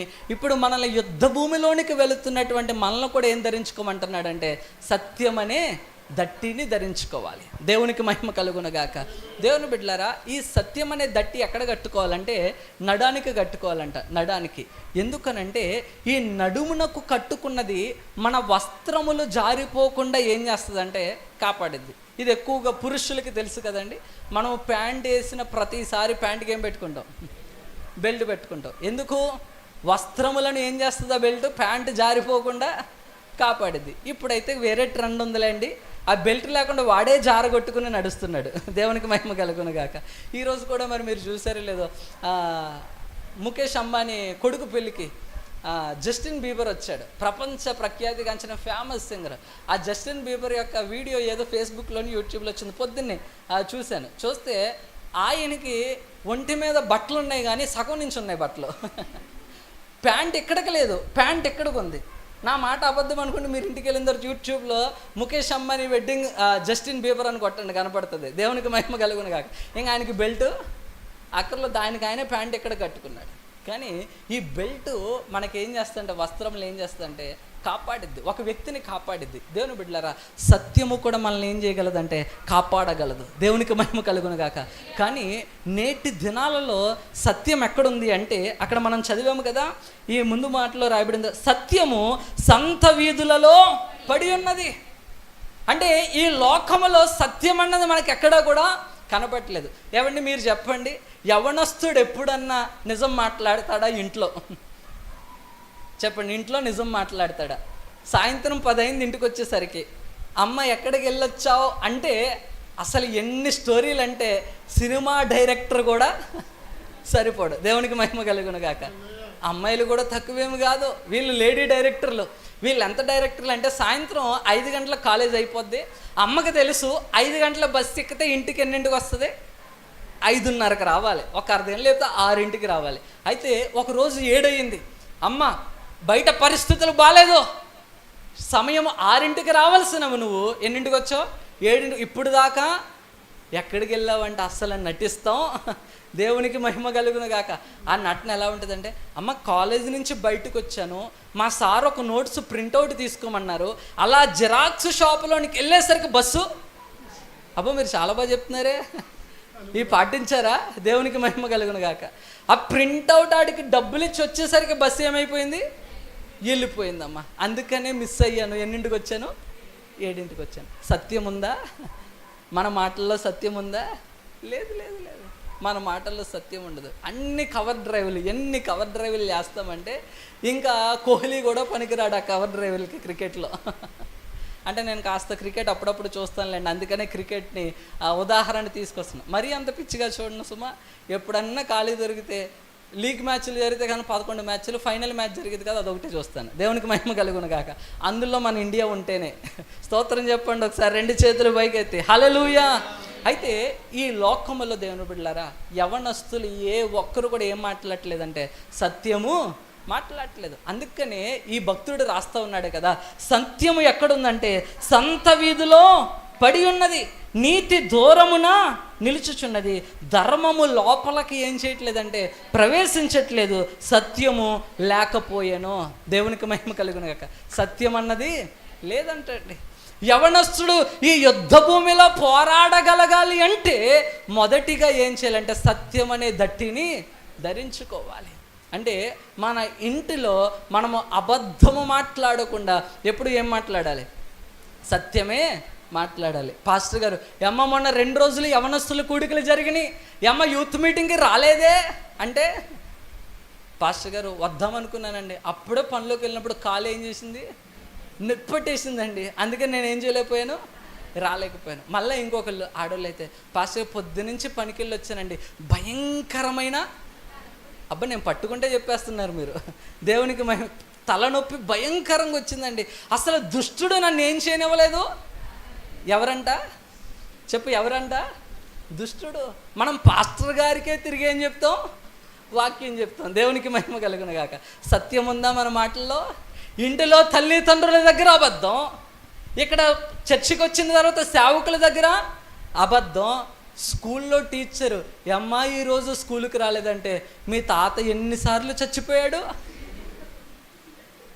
చచ్చిన తాతని ఎన్నిసార్లు చంపాం, చచ్చిన మామని ఎన్నిసార్లు చంపాం. పరలోకంలో ఉండి మీ తాత మీ మా అమ్మ మిమ్మల్ని ఎన్ని తిట్లు తిడతారో తెలుసా? దేవునికి మహిమ కలుగును గాక. హల్లెలూయా. నువ్వేంటి, నేను ఒక్కసారి చేస్తే నువ్వు సెలవు పెట్టిన ప్రతిరోజు నన్ను ఏం చేస్తున్నావు, చంపేస్తూనే ఉన్నావు. దేని బిడ్డ సత్యము లేదు. నాకు ఒక సంఘటన గుర్తొచ్చింది. విజయవాడ నారాయణలో చదువుతూ ఉన్నాను, ఇంటర్ చదువుతున్నప్పుడు ఏదో మీటింగ్కి రావాల్సిన పరిస్థితితో మరి నాకు బెంగ కలిగి, నాకైతే సందర్భం గుర్తులేదు కానీ ఎట్టి పరిస్థితుల్లో ఇంటికి వెళ్ళాలనుకున్నా. అయితే హాస్టల్లో దొంగ ఫోన్లు ఉంటాయిగా, చిన్న ఫోన్లు. అయితే ఆ దొంగ ఫోన్లతో ఒక ఫోన్ తీసుకొని మా అమ్మగారికి ఫోన్ చేశా. అమ్మగారికి ఫోన్ చేసి, అమ్మ నువ్వు ఆఫీస్ రూమ్కి ఫోన్ చేసి ఏం చెప్తావో తెలియదు, నేనేం ఎక్కడికి రావాలా, ఇంటికి రావాలి. ఉరి ఏం చెప్పండిరా, మీ రిసెప్షన్లో ఉన్న మేడంకి ఆల్రెడీ మీ మామ చచ్చిపోయినట్టు తెలుసు, మీ తాత చచ్చిపోయినట్టు తెలుసు, ఇంకెవరిని చంపండిరా అంటే, అమ్మ మా ఆయి చచ్చిపోయినట్టు చెప్పే. ఇది కొత్తగా ఉంటుంది కదా, మా ఆయి అంటే తొందరగా ఏం చేస్తారు, ఎందుకంటే తాతలు మామలు కామను, హాస్టల్లో ప్రతి ఒక్కరు అదే స్ట్రాటజీ. ఇప్పుడు ఇది ప్లే చేయకండి మీరు, నేను చెప్పినందుకు వాక్యం నేర్చుకోరు కానీ ఈ స్ట్రాటజీ నేర్చుకుని వెళ్తారు. దేవునికి మహిమ కలుగును కాక. అమ్మ మావే చచ్చిపోయాడని చెప్పే అంటే నేను సరే అని చెప్పి అమ్మ ఫోన్ చేశారు. అలా ఫోన్ చేస్తే మా ఇలా విక్టరాల్లో మావే చనిపోయారంటే అబ్బాయిని ఎక్కడ పంపండి, ఇంటికి పంపండి అన్నారు. ఇంటికి పంపండి అంటే రిసెప్షన్ పిలుస్తారుగా, రిసెప్షన్ పిలిచిన తర్వాత అవుటింగ్ పాస్ ఇస్తారు. అవుటింగ్ పాస్లో మేము ఎక్కడికి వెళ్ళాలంటే వైస్ ప్రిన్సిపల్ దగ్గరికి వెళ్ళి సంతకాలు పెట్టించుకోవాలి. మళ్ళీ వాళ్ళు వెరిఫికేషన్ కాల్ చేస్తారు. అయితే అక్కడికి వెళ్ళి నేను అన్నాను, అమ్మ ఎందుకన్నా మంచిది నువ్వు డాడీకి ఒక మాట ముందే చెప్పు, ఎందుకంటే వాళ్ళు ఎవరికి ఫోన్ చేస్తారు, డాడీకి ఫోన్ చేస్తారు అన్నాను. మా అమ్మ ఎవరు చనిపోయారని చెప్పింది, మావే చనిపోయారని. ఆఫీస్ రూమ్లోకి వెళ్ళా, పిలిచారు, చాలా ఆనందంగా ఉన్నా. ఏంటి లీవు వచ్చింది, అప్పటికి వార్డెన్ అందరు సంతకాలు అయిపోయింది, ఇంకెవరు పెట్టాలి, ప్రిన్సిపల్ పెట్టాలి. ప్రిన్సిపల్ రూమ్లోకి లీవ్ లెటర్ పట్టుకుని వెళ్ళేసరికి ప్రిన్సిపల్ ఫోన్ చేశాడు. నేనేమో అమ్మకి చేస్తాడు ఏదో చేస్తాడు, డాడీకి చేస్తాడు. డాడీకి రికార్డులో మా నాన్నగారి పేరు ఉంటుంది కదా, ఎందుకంటే కేర్ ఆఫ్ అని ఫాదర్ సన్ ఆఫ్ అని ఆయన పేరు ఉంటుంది కాబట్టి ఆయనకి వెంటనే ఫోన్ చేశారు. నాకు అయినా ధైర్యం, ఎందుకంటే మా అమ్మ ఎవరు చెప్పింది, ఏమన్నా మీరు ఉన్నారు ఇక్కడ, అమ్మ ఎవరు చెప్పింది, డాడీకి చెప్పింది కాబట్టి భయం ఏమీ లేదని చెప్పి చాలా ధైర్యంగా ఉన్నాను. చాలా ధైర్యంగా కాస్త బిక్కమొహం పెట్టుకుని నించుంటే ఈ లోపల ఆయన ఫోన్ చేసి, ఏమండి విక్టర్ పాల్ మీ అబ్బాయి అని అంటే, అవునండి. అదే ఎవరో చనిపోయారంటే కదండి, అవునండి వాళ్ళ అత్తగారు చనిపోయారండి అన్న. మా అమ్మ ఏం చెప్పింది, మా డాడీ ఏం చెప్పారు, అత్త చనిపోయిందండి. నా లీవ్ లెటర్ ఏమైంది, చినిగిపోయింది. దేవునికి మహిమ కలుగునుగాక. సత్యము లేదు, కానీ ఏ రోజుకైనా సత్యము బయటపడక మానదు. ఈరోజు నువ్వు చాలా విషయాల్లో నీ తల్లిదండ్రుల దగ్గర కానీ, సేవకుల దగ్గర కానీ, టీచర్ల దగ్గర కానీ నిజము చెప్పకుండా ఒక దాగున్నటువంటి స్థలం నీకు ఒకటి ఉంది, దాక్కుంటున్నటువంటి స్థలం ఒకటి ఉంది, నిజము మాట్లాడినటువంటి ప్రదేశం నీ జీవితంలో ఒకటి ఉంది. ఎప్పుడు చూసినా అబద్ధమే మాట్లాడుతున్నావు. నీ తల్లిదండ్రులకు కానీ, సేవకులకు కానీ ప్రతి విషయంలో నీ నోటి ద్వారా అబద్ధమే మాట్లాడుతున్నావు, కానీ సత్యము మాట్లాడలేదు. జాగ్రత్త. ఈరోజు నువ్వు యుద్ధ భూమిలో నిలబడిన యవనస్తురాలా, నువ్వు మొదటగా ధరించవలసింది ఏంటో తెలుసా? సత్యమనే దట్టి. ఆ సత్యమే నేనేం చేయగలదంటే కాపాడగలదు. దేవునికి మహిమ కలుగును గాక. 2 చేతులు పైకెత్తి చెప్పండి హల్లెలూయా, హల్లెలూయా. దేవుని బిడ్డలరా, ఎందుకు మనము సత్యము మాట్లాడాలంటే మన దేవుడు సత్యమై ఉన్నాడు. దేవునికి మహిమ కలుగును గాక. నేనే మార్గము, నేనే సత్యము, నేనే జీవము. అందరూ తీయండి ఎఫెసీలకు రాసిన పత్రిక 4వ అధ్యాయము. మనము చదువుతున్న లేఖన భాగాల్లోనే ఎఫెసీలకు రాసిన పత్రిక 4వ అధ్యాయము 20వ వచనం. అయితే మీరు యేసుని గూర్చి విని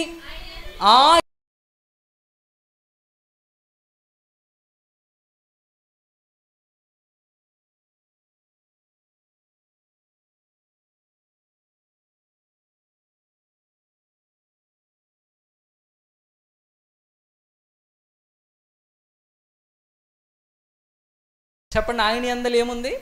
సత్యం ఉంది. ఈరోజు నీవు సత్యమే మాట్లాడుతున్నట్లయితే గనక నీలో ఉన్నది దుష్టుడు కాదు, కానీ నా దేవుడే నీలో కార్యం చేస్తూ ఉన్నాడు. ఒకవేళ నువ్వు అబద్ధము మాట్లాడుతున్నావంటే, నీ నోట అసత్యమే వస్తుంది అంటే, సత్యము నువ్వు మాట్లాడలేకపోతున్నావంటే, నువ్వు ఇంకా అపరాధముల చేత, పాపముల చేత ఏమైపోయినావంటే చచ్చిన స్థితిలోనే ఉన్నావు. దేవునికి మహిమ కలుగును గాక. దేవుని బిడ్డలారా, ఈరోజు సత్యం ఏమైపోయిందంటే యవనస్తుల జీవితంలో కనబడకుండా పోయింది. సత్యం ఏం చేస్తుందంటే ఒప్పుకోలును పెంచుతుందండి. అందరి మాట రాసుకోండి. సత్యం ఏం చేస్తుందంటే ఒప్పుకోలును పెంచుతుంది. ఏంటి ఒప్పుకోలు అంటే మనం ఏదైనా తప్పు చేసామనుకోండి, అది దాచుకోకుండా ధైర్యముగా ఒప్పుకునేటటువంటి స్థితిలోనికి మళ్ళీ సత్యము తీసుకువెళ్తుంది. దేవునికి మహిమ కలుగునుగాక.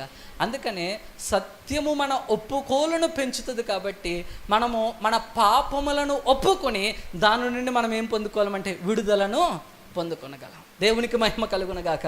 కాబట్టి ఈరోజు ఇక్కడ కూర్చున్నటువంటి దేవుని బిడ్డలారా, వాక్యము సెలవిస్తుంది కదా, మనము ఎల్లప్పుడూ ఏం మాట్లాడాలంటే సత్యమే మాట్లాడి. ఇప్పుడు చదివిన మాటలో 25వ వచనం కూడా చదవండి. మనము ఒకరి కొరకు ఒకరము అవయవములమై ఉన్నాము గనుక మీరు అబద్ధమాడుట మాని ప్రతి వాడును తన పొరుగు వానితో సత్యమే మాట్లాడవలెను. చెప్పండి, మీ పొరుగు వానితో మీరేం మాట్లాడాలి? సత్యమే మాట్లాడవలెను. దేవుని బిడ్డలారా, ఈరోజు నీ యొక్క జీవితంలో సత్యము మాట్లాడకుండా నీ యొక్క హృదయంలోనే నీ తల్లిదండ్రులకు తెలియని ఇంకో జీవితాన్ని నువ్వు జీవిస్తున్నావేమో. నీ కాలేజీల్లో, హాస్టల్లో నీవు జీవిస్తున్నటువంటి జీవితాన్ని, లేదా నువ్వు ఇంటి బయట జీవిస్తున్నటువంటి జీవితాన్ని నీ తల్లిదండ్రులకు తెలియకుండా కప్పిపుచ్చుకుంటున్నావేమో. సత్యము వారికి తెలియకుండా ఎంతకాలం దాయగలవు? నీ తల్లిదండ్రుల దగ్గర దాయగలవేమో, నీ సేవకుడి దగ్గర దాయగలవేమో, నీ కాలేజీల్లో, స్కూల్లో నీ టీచర్లు, లెక్చరర్ల దగ్గర నువ్వు దాయగలవేమో. కానీ దేవుని బిడ్డలారా, మనల్ని సృజించినటువంటి దేవుడు మన జీవితాలను చూస్తున్నాడు.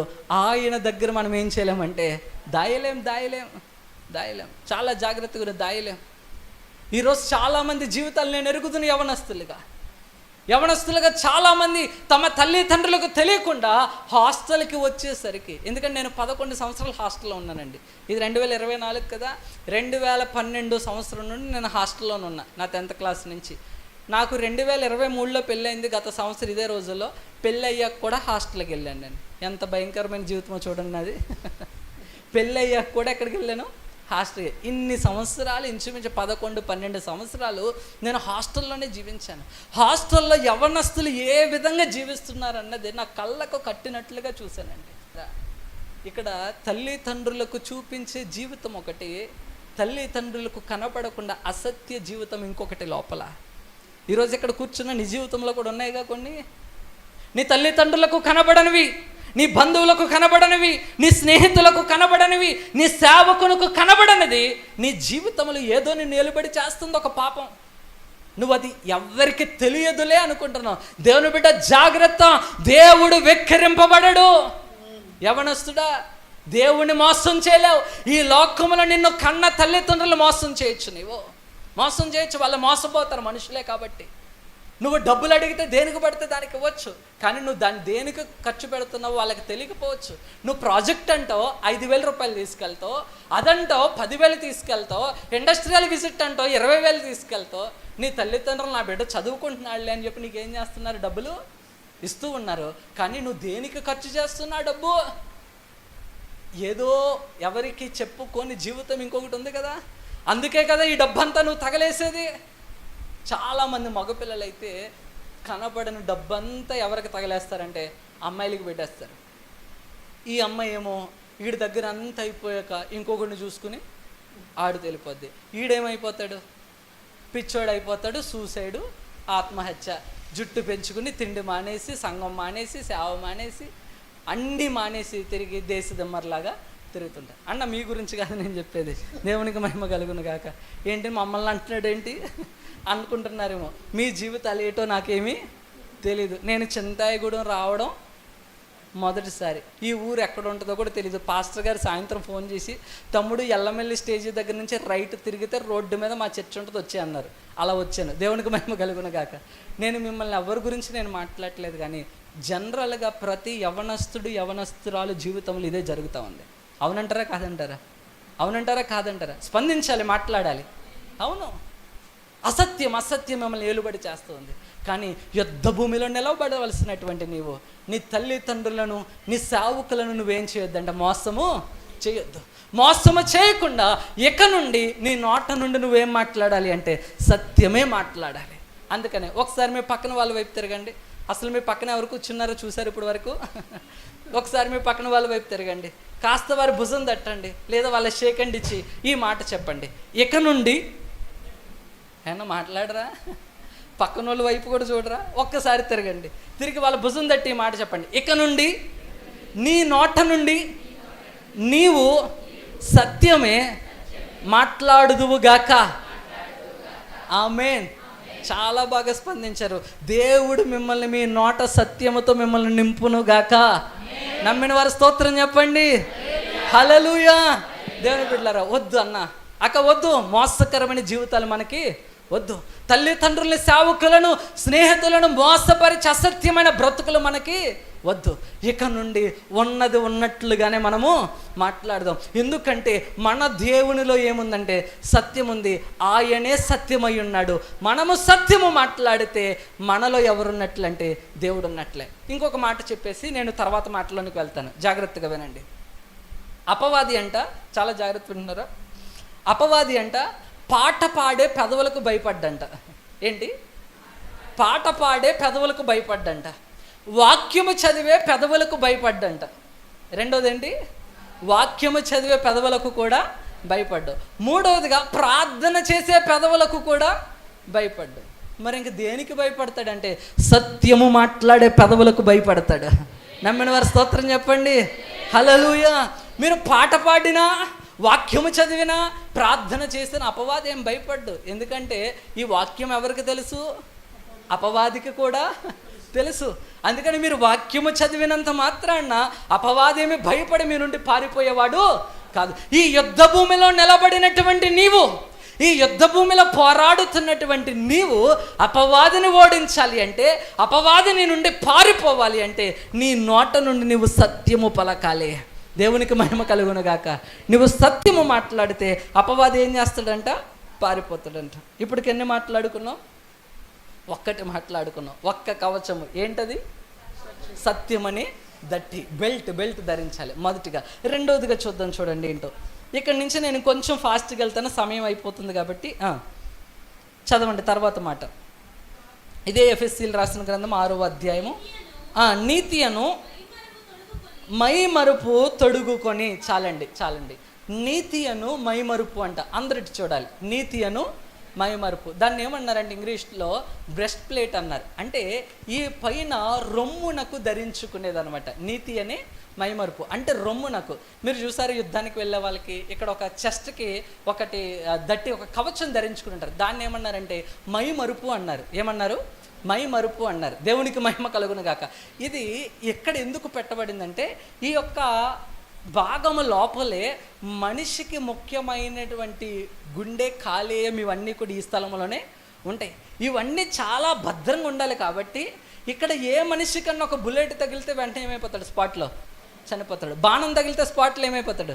చనిపోతాడు. చేతులకు కానీ కాళ్ళకు కానీ ఎక్కడన్నా తగిలితే బతికే ఛాన్సెస్ ఉన్నాయి. ఏమంటే అర్థమవుతుందన్నమాట? బ్రతికే ఛాన్స్. అప్పుడైతే బాణాలు కాబట్టి బాణం వేసినప్పుడు చేతికో కాలుకో పట్టభాగంలోనో వెన్ను భాగంలోనో తగిలితే బ్రతికే ఛాన్సెస్ ఉన్నాయి. కానీ చెస్ట్ భాగంలో గనక తగిలితే ఆ వ్యక్తి ఏమవుతాడు? వెంటనే చనిపోతాడు. అందుకనే ఇక్కడ మైమరుపును ధరించాలి.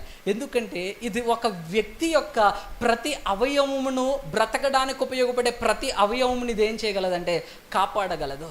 అందుకని ఇక్కడ ఏమంటున్నాడంటే ఒక వ్యక్తి ఈ పోరాట భూమిలో కూడా నిలబడాలి అంటే నీతి అనే మైమరుపును ధరించాలి అంట. దేవునికి మహిమ కలుగును గాక. అందరూ చెప్పండి, 2 చేతులు పైకెత్తి హల్లెలూయా, హల్లెలూయా. ఏంటి నీతి అనే మైమరుపు అంటే మరలా ఇదే ఎఫెసీయులకు రాసిన పత్రిక 4వ అధ్యాయము 24వ వచనం చదవండి.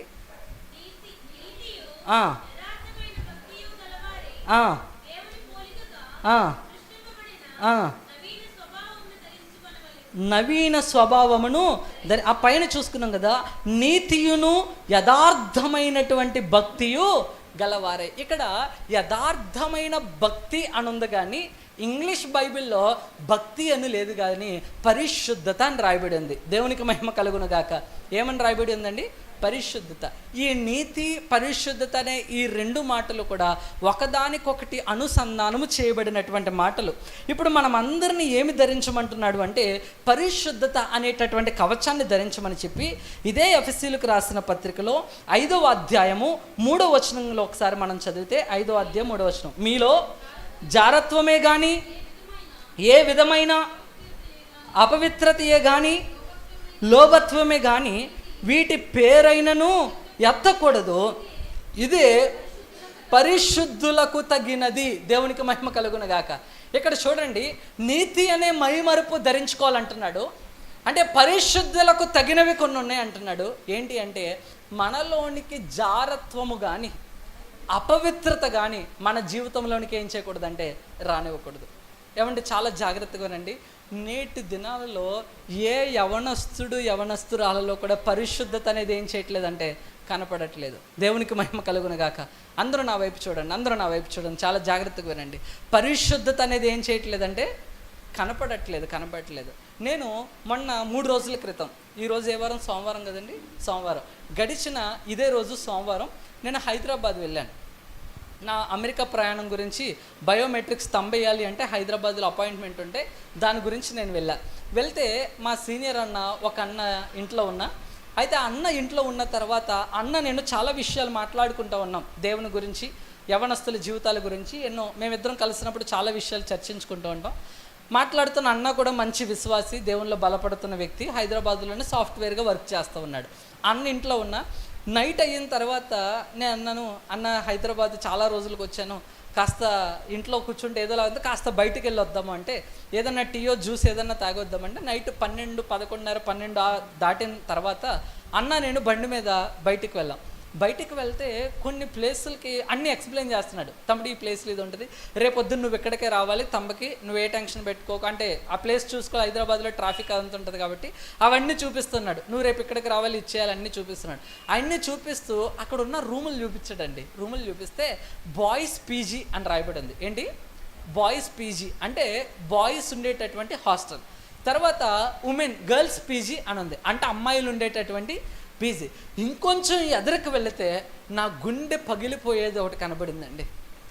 మన పల్లెటూరు వాళ్ళకి మనకు అర్థం కాదు, కానీ మన పల్లెటూరు వాళ్ళకి ఇంకా జనరేషన్ ఆ ట్రెండ్ రాలేదు, కానీ సిటీలో కల్చర్ వచ్చింది. ఏంటి అంటే నేను చూసిన బోర్డు ఏంటో చెప్పమంటారా? కో లివింగ్ పీజీ అంట. ఏ పీజీ? Co living PG. ఆ బోర్డు చూడగానే చాలా ఆశ్చర్యానికి గురయ్యా. అన్న ఏంటన్నా కో లివింగ్ పీజీ? నాకు ఇప్పటి వరకు అది ఉందనే తెలీదు. నేనే పాతకాలపు మనిషిని అనిపించింది నాకు.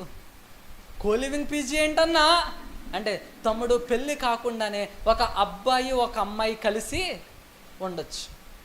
ఎంత భయంకరమో చూడండి. యవనస్తుడికి యవనస్తురాలకి పరిశుద్ధతను కాపాడుకోగలుగుతున్నారా?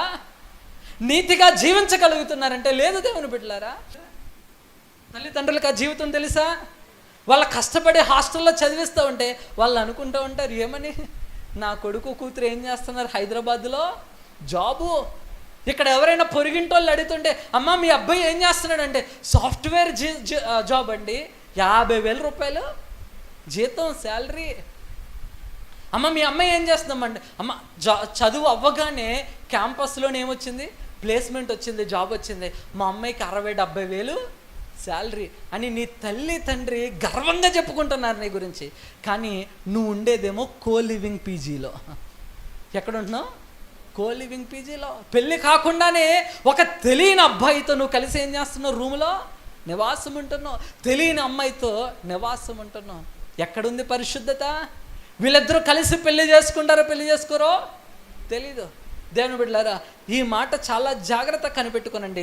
నువ్వు పెళ్లి చేసుకోబోయే భాగస్వామికి నువ్విచ్చే గిఫ్ట్ ఏదైనా ఉంది అంటే నీ పరిశుద్ధ జీవితమే.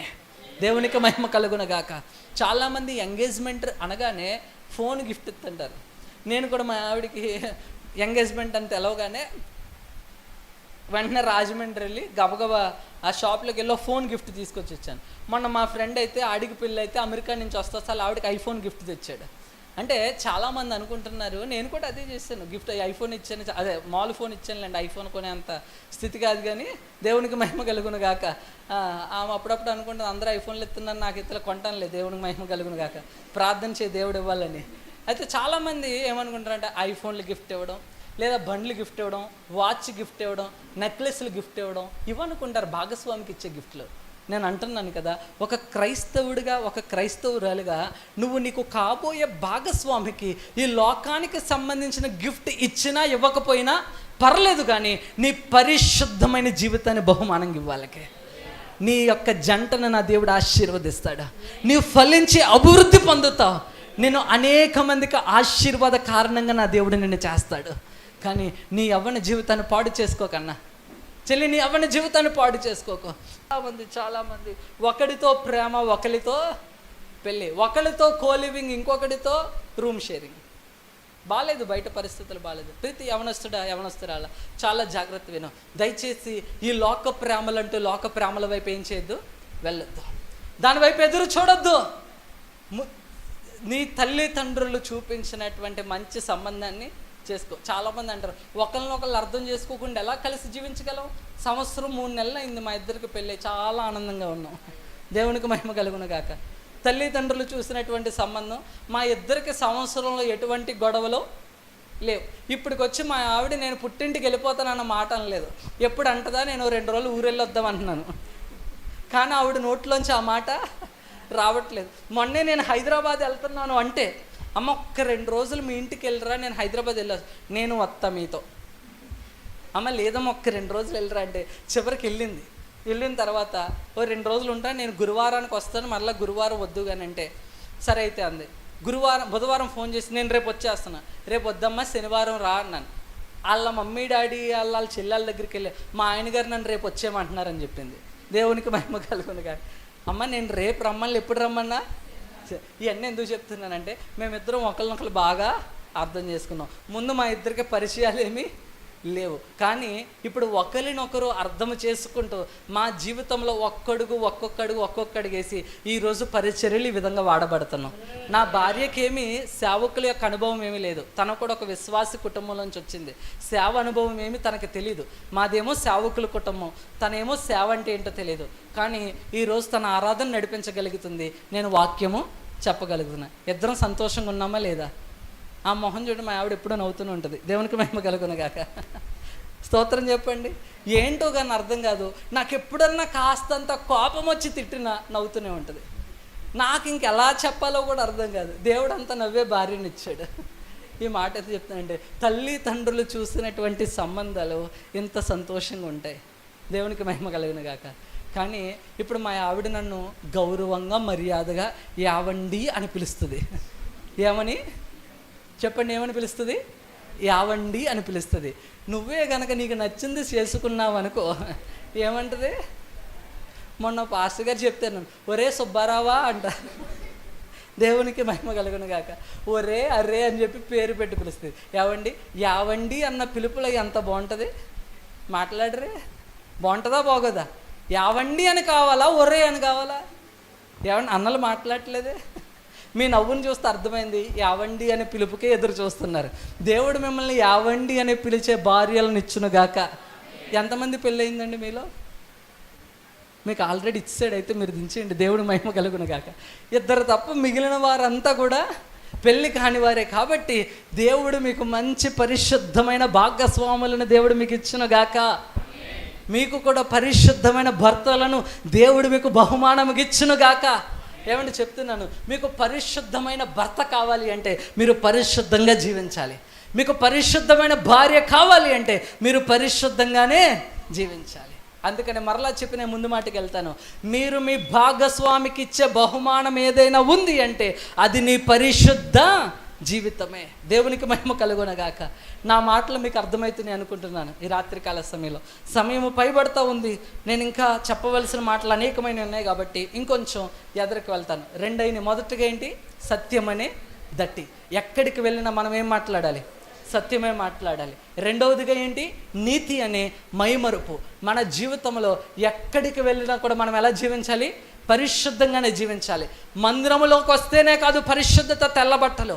నువ్వు బయటికి వెళ్ళినా, కాలేజీకి వెళ్ళినా, నీ యొక్క కాలేజీకి వెళ్ళి హాస్టల్లో బ్రతుకుతున్నా, జాబ్ చేస్తూ వేరే ప్రాంతాల్లో నువ్వు నివసిస్తున్నా, నువ్వు ఎలా బ్రతకాలి అంటే పరిశుద్ధంగానే జీవించాలి. మూడవదిగా చూద్దాం, చూడండి. పాదములకు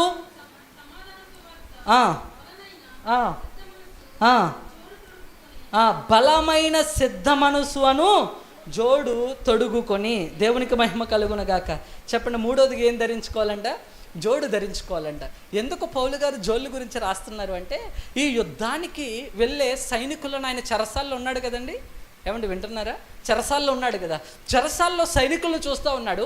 ఏదైనా యుద్ధం ఉంది అనగానే వెంటనే సైనికులు వెళ్ళిపోయే ముందు ఏం వేసుకుంటున్నారు అంటే కాళ్ళకి జోళ్ళు వేసుకుంటున్నారు, ఆ షూస్ ధరించుకుంటున్నారు. ఆ షూస్ అంట ఇంచుమించు 2 ఇంచుల ఎత్తుండే అంట. ఎంత మందంలో ఉండేవి. క్వశ్చన్ ఉండేదంటండి లోపల. ఏముండేది? క్వశ్చన్. అంటే వాళ్ళు నడుస్తున్నప్పుడు ఎలా ఉండేది? చాలా కంఫర్ట్గా ఉండేది. అంటే చలిలో వెళ్తున్న వాళ్ళ కాళ్ళకు అది ఏం పుట్టించేదంటే వేడిని పుట్టించేదంట. అటువంటి షూస్. వాళ్ళు వెళ్ళిపోతున్న సమయంలో ఏం వేసుకునేవారంటే కాళ్ళకి షూ వేసుకునేవారు. ఈ షూ దేనికి సాదృశ్యం అంటే సిద్ధ మనస్సుకు సాదృశ్యం. దేవునికి మహిమ కలుగునగాక. దేనికండి? సిద్ధ మనస్సుకు. అంటే ఏంటి సిద్ధ మనసు? యవనస్తుడు సత్యము మాట్లాడాలి, యవనస్తుడు పరిశుద్ధంగా జీవించాలి. మూడవదిగా ఏం చేయాలంటే యవనస్తుడు సువార్త చెప్పాలి. దేవునికి మహిమ కలుగునగాక. ఏం చేయాలి? సువార్త చెప్పడానికి సిద్ధపడాలి. యవనస్తులుగా దేవుని బిడ్డలారా, ఈరోజు మనము ఒక క్రైస్తవుడము అని చెప్పుకోవడానికే మనం ఏం చేస్తామంటే భయపడుతుంటాం. మొన్న కూడా మా చర్చిలో ఒక యవనస్తుడు ఉన్నాడు, హాస్టల్లో ఉన్నాడు విజయవాడలో. హాస్టల్లో ఉండి అక్కడ ఉన్న వాళ్ళందరూ ఇతను క్రైస్తవుడు అని తెలిసి గొర్రెబిడ్డ అని ఏడిపిస్తున్నారంట. ఇప్పుడు చూసారు కదండి యూట్యూబ్లో రాధా మనోహర్ దాస్ తిరుగుతున్నాడు కదా, కాషాయ రంగు బట్టలు వేసుకుని గొర్రెలు బిడ్డలు అని చెప్పి ఊర్లు తిరుగుతూ ఉన్నాడు క్రైస్తవుల గురించి. దాని గురించి క్రైస్తవులు ఎక్కడ కనిపించిన వాళ్ళందరినీ ఏమంటున్నారంటే గొర్రె బిడ్డలు అంటున్నారు. ఈయన్ని కూడా గొర్రె బిడ్డ అని ఏడిపిస్తున్నారంట. నేను అన్నాను కదా, అయితే ఇదే నీకు మంచి సమయం. ఏంటి? సువార్త చెప్పడానికి. ఎందుకంటే నిన్నేమంటున్నారు? గొర్రె బిడ్డ అంటున్నారు. నిన్ను గొర్రె అంటున్నారు అంటే అక్కడే నిన్ను మంచివాడు అని చెప్తున్నారని అర్థం. నిన్ను క్రూరమైన తోడేళ్ళు అని నేనేం చేయట్లేదు, సంబోధించట్లే. నచ్చని వ్యక్తులను ఏమని సంబోధిస్తారు? క్రూరమైన తోడేలు, లేకపోతే గుంటనక్క అంటారు. ఏమంటారు? గుంటనక్క అన్న మాట మీరు విన్నారా? గుంటనక్క అంటే చాలా అది కుట్రలు పండుతూ ఉంటుంది. గుంటనక్క అంటే మనకు కనబడినంత కాదు, అది జిత్తులు మారిది. అది దేవునికి మహిమ కలుగును గాక. గుంటనక్కకున్న తెలివి ఉందిరా నీకు అంటారు. గుంటనక్క తెలివి ఇక్కడ చూపించొద్దు అంటారు. అంటే మనల్ని గుంటనక్క అని పిలవట్లా, క్రూరమైన తోడేళ్ళు అని పిలవట్లా. ఏమని పిలుస్తున్నారు? గొర్రె బిడ్డ. ఎంత బాగుంది ఆ పిలుపులో కూడా. దేవుని బిడ్డలారా, నిన్ను ఎవరైనా అలా అవమానిస్తున్నారు అంటే అక్కడ నీవు ఉన్న చోటే నువ్వేం చెప్పాలంటే వారికి సువార్త చెప్పాలి. దేవునికి మహిమ కలుగునగాక. నాకు పెళ్ళైంది కానీ నేను ఇంకా బండి కొనుక్కోలేదు, కారు కొనుక్కోలేదు, బస్సులకే తిరుగుతాను ఇప్పటికీ కూడా. ఎక్కడికి పెళ్ళి అవ్వకముందు కూడా గోకవరంలో మాకు మందిరం ఉంది, ఇంచుమించు ఒక 100 కిలోమీటర్లు, 2 బస్సులు మారాలి. బస్సులు ఎక్కుతున్నప్పుడు మ్యాక్సిమం నల్లజర్లో సూపర్ లగ్జరీ ఎక్కుతా, రాజమండ్రిలో దిగుతా. సూపర్ లగ్జరీలకి ఎదుర డ్రైవర్ పక్కన సీట్ ఉంటుంది చూసారా కూర్చోడానికి. నేను ఎప్పుడు బస్సు లోపలికి వెళ్ళి కూర్చోను. నేను ఎప్పుడు కూడా డ్రైవర్ పక్కన ఖాళీ ఉందంటే డ్రైవర్ పక్కనే కూర్చుంటాను. ఎందుకంటే డ్రైవర్ ఒక్కడే వెళ్తూ ఉంటాడు కదా, ఆయనతో మాట్లాడుతూ డ్రైవర్తో మాట్లాడుతుంటాను. ఆయన మాట్లాడుతూ తమ్ముడు ఎక్కడి నుంచి, ఏ ఊరు వెళ్తున్నావు, ఎక్కడి నుంచి, ఊరికనే ఉండరుగా, వాళ్ళు మాట కలుపుతారు. మాట్లాడుతూ ఏం చేస్తున్నావు తమ్ముడు అంటేనే, అన్న నేను బైబిల్ ట్రైనింగా అదేటి అంటాడు. అంటే పాస్టర్కి ట్రైనింగ్ అన్న అంటాడు. పాస్టరా ఏంటి, నువ్వు ఎంత కుర్రోళ్ళలాగా ఉన్నావు, ఉద్యోగం చేయడం మానేసి ఏం చేస్తున్నావు, పాస్టర్ ట్రైనింగ్ చేస్తున్నావా, బైబిల్ అట్టుకుని సంచట్టుకుని తిరుగుతావా అంటే, అప్పుడు అమ్మ భలే తిట్టాడులేనని చెప్పి నాకు దొరికిందే ఏంటి ఛాన్స్, అవకాశం. ఇంకొప్పుడు ఆయన నన్ను అడిగాడు, తిట్టాడు కాబట్టి నేను ఇంకొప్పుడు ఏమైపోతానంటే రెచ్చిపోతాను. దేవునికి మహిమ కలుగును గాక. రెచ్చిపోయా, అన్న నేను ఎందుకు చెప్తున్నానంటే, అన్న నేను చదువుకున్నానన్నా, నేను ఇంజనీరింగ్ చదివానన్నా, ఏరోస్పేస్ ఇంజనీరింగ్ చదివానన్నా, నేను పైలట్ అవుదాం అనుకున్నా, స్పేస్ ఇంజనీర్ అవుదాం అనుకున్నా. 2018లో నా చదువు పూర్తయిన తర్వాత 3 ఉద్యోగాలు వచ్చినాయి అన్న. ఉద్యోగం మానేశానన్నా, ఇటలీలో ఎంఎస్ చేయడానికి నాకు సీట్ వచ్చిందన్నా. ఇటలీ మరే తమ్ముడు ఇటలీ వెళ్ళలేదా అన్న, ఇటలీ వెళ్దాం అనుకున్నప్పుడు దేవుడు నన్ను సేవకు పిలుచుకున్నాడన్నా. దేవునికి మహిమ కలుగును గాక. ఏంటి సేవకు పిలుచుకున్నాడా, ఏంటి నువ్వు ఆ చదువును విడిచి ఈ సేవ చేయడానికి వచ్చావా? అవునన్నా. అంత గొప్పదేముంది అని ఊరుకుంటాడా? మళ్ళీ ఏం చేస్తాడు, మళ్ళీ అడుగుతాడు. మనం ఊరుకుంటామా? అడగడం మొదలెడితే చాలు, మనల్ని ప్రశ్న వేస్తే చాలు, మనం సమాధానం ఎంత ఇస్తాం? ఆయనదంతా 1 word ఆన్సర్, మనదేమో 3-4 పేజీల ఆన్సరు. దేవునికి మహిమ కలుగును గాక. చాలా చిన్న ప్రశ్నే నాకు, కానీ నేను ఆయనకి సువార్త వచ్చే లోపలికి రాజమండ్రి వచ్చేద్ది, అన్న వెళ్ళొస్తానే, దిగి ఇంకో బస్సు. దేవునికి మహిమ కలుగును గాక. నాకు తెలిసినంత వరకు నేను ఎక్కువ సువార్త చెప్పింది ఎవరికైనా ఉంది అంటే బస్సు డ్రైవర్లకే. ఇలాగ మీటింగుల్లోకి వెళ్ళి వాక్యం చెప్తాం కానీ అందరూ ఎవరుంటారు? క్రైస్తవులే ఉంటారు, అన్యులు ఎవరు ఉంటారుగా. కానీ బస్సుల్లో మాత్రం ఎక్కువగా అన్యులే దొరుకుతారు కాబట్టి వాళ్ళకి, అంటే నేను వాళ్ళకేమి మతం మారిపోమనో, క్రైస్తవ్యాన్ని అంగీకరించేమనో, మందిరానికి వచ్చేమనో, మీ దేవుళ్ళు దేవతలు నిజమైన వాళ్ళు కాదు, అవి రాళ్ళు రప్పలో పక్కన పాడేసి మా దేవుడే గొప్పోడు, మా దేవుడే నిజమైనోడు, ఈయన్నే నమ్ముకున్నాను నేను ఎవరికేమీ చెప్పలేదు. నేను ఏమని చెప్తానంటే, ఇంత చదువుకున్న వాడిని, ఇంజనీరింగ్ చేసిన వాడిని, ఇటలీలో ఎంఎస్ చేయవలసిన వాడిని, ఉద్యోగాలు మానుకుని, చదువు మానుకుని, 1 లక్షల రూపాయల శాలరీ వచ్చేదంతా మానుకుని ఎందుకు ఈరోజు ఈ బైబిల్ పట్టుకుని తిరుగుతున్నానో చెప్తానంతే. దేవునికి మహిమ కలుగును గాక. నేను చచ్చిన స్థితిలో ఉండగా, నేను నా పాపముల చేత, అపరాధముల చేత నేను చచ్చిపోయి ఉండగా, నా క్రీస్తు నన్ను ఎలా బ్రతికించాడో ఆయన గూర్చి నేను సువార్త ప్రకటిస్తున్నాను అని చెప్తాను. దేవునికి మహిమ కలుగును గాక. నా సాక్ష్యాన్ని నేను వారి దగ్గర ఏం చేస్తానంటే పంచుకుంటాను. అలాగా నేను 2019వ సంవత్సరంలో వైవామ్ ద్వారా అవుట్రీచ్కి బీహార్, నేపాల్కి 3 నెలలు వెళ్ళాను.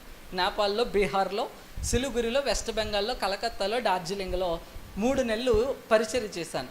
ఆ పరిచర్య చేసినప్పుడు చాలా ఇబ్బందులు ఎదుర్కొన్నా. అక్కడ బ్రాహ్మణ అలా ఉందిలేండి, చెప్పడానికి సమయం లేదు. ప్రభు చిత్తమే మళ్ళీ రేపు వస్తాను కదా, రేపు ఏమన్నా అక్కడక్కడ ఒక ముక్కలు ఉంటే అక్కడ కూడా సాక్ష్యాన్ని జోడిస్తాను రేపట్లో. ఈరోజు కొన్ని మాటలు చెప్పి నేను ముగిస్తాను. అయితే నువ్వు కూడా క్రైస్తవుడు అయినందుకు, గొర్రె బిడ్డ అయినందుకు నీకు కూడా అవమానాలు వస్తాయి, నిందలు వస్తాయి. కానీ దేవుని సువార్త చెప్పడానికి నువ్వు సిద్ధపడాలి. నువ్వు ఒక క్రైస్తవుడు కానీ మిగిలిపోకూడదన్నా, క్రైస్తవురాలుగానే మిగిలిపోకూడదు చెల్లి. నీకున్న పరిధిలో, నీకున్న అవకాశాన్ని బట్టి ఒక్కరికన్నా నువ్వేం చేయాలంటే సువార్తను చెప్పాలి. వారిని క్రీస్తు కొరకు నువ్వేం చేయగలగాలి అంటే సంపాదించుకోనాలి. అందుకనే అపోస్తులు అంటున్నారు కదా, మా దగ్గర వెండి బంగారములు లేవు కానీ దేవుని శక్తిని బట్టి కార్యములు చేయగలమని చెప్తా ఉన్నారు. దేవునికి మహిమ కలుగును గాక.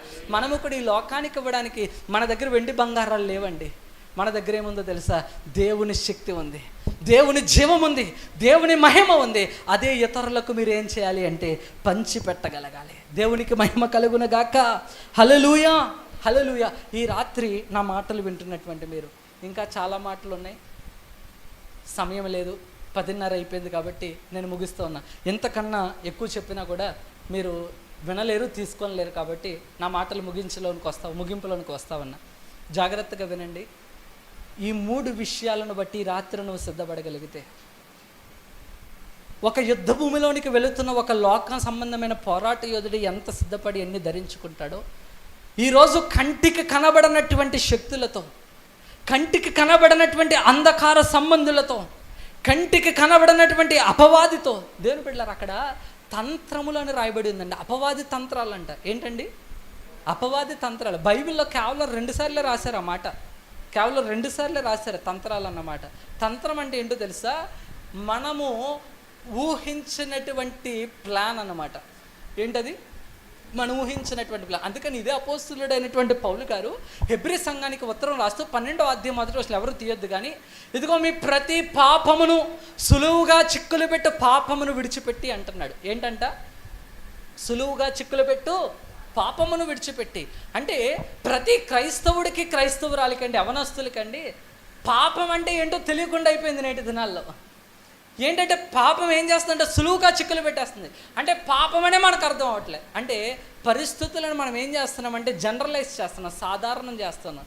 ఏంటి అంటే ఇవన్నీ కామనే కదా, ఏంటి ఇవన్నీ కామనే కదా అన్న పరిస్థితుల్లోనికి వెళ్ళిపోతున్నారు.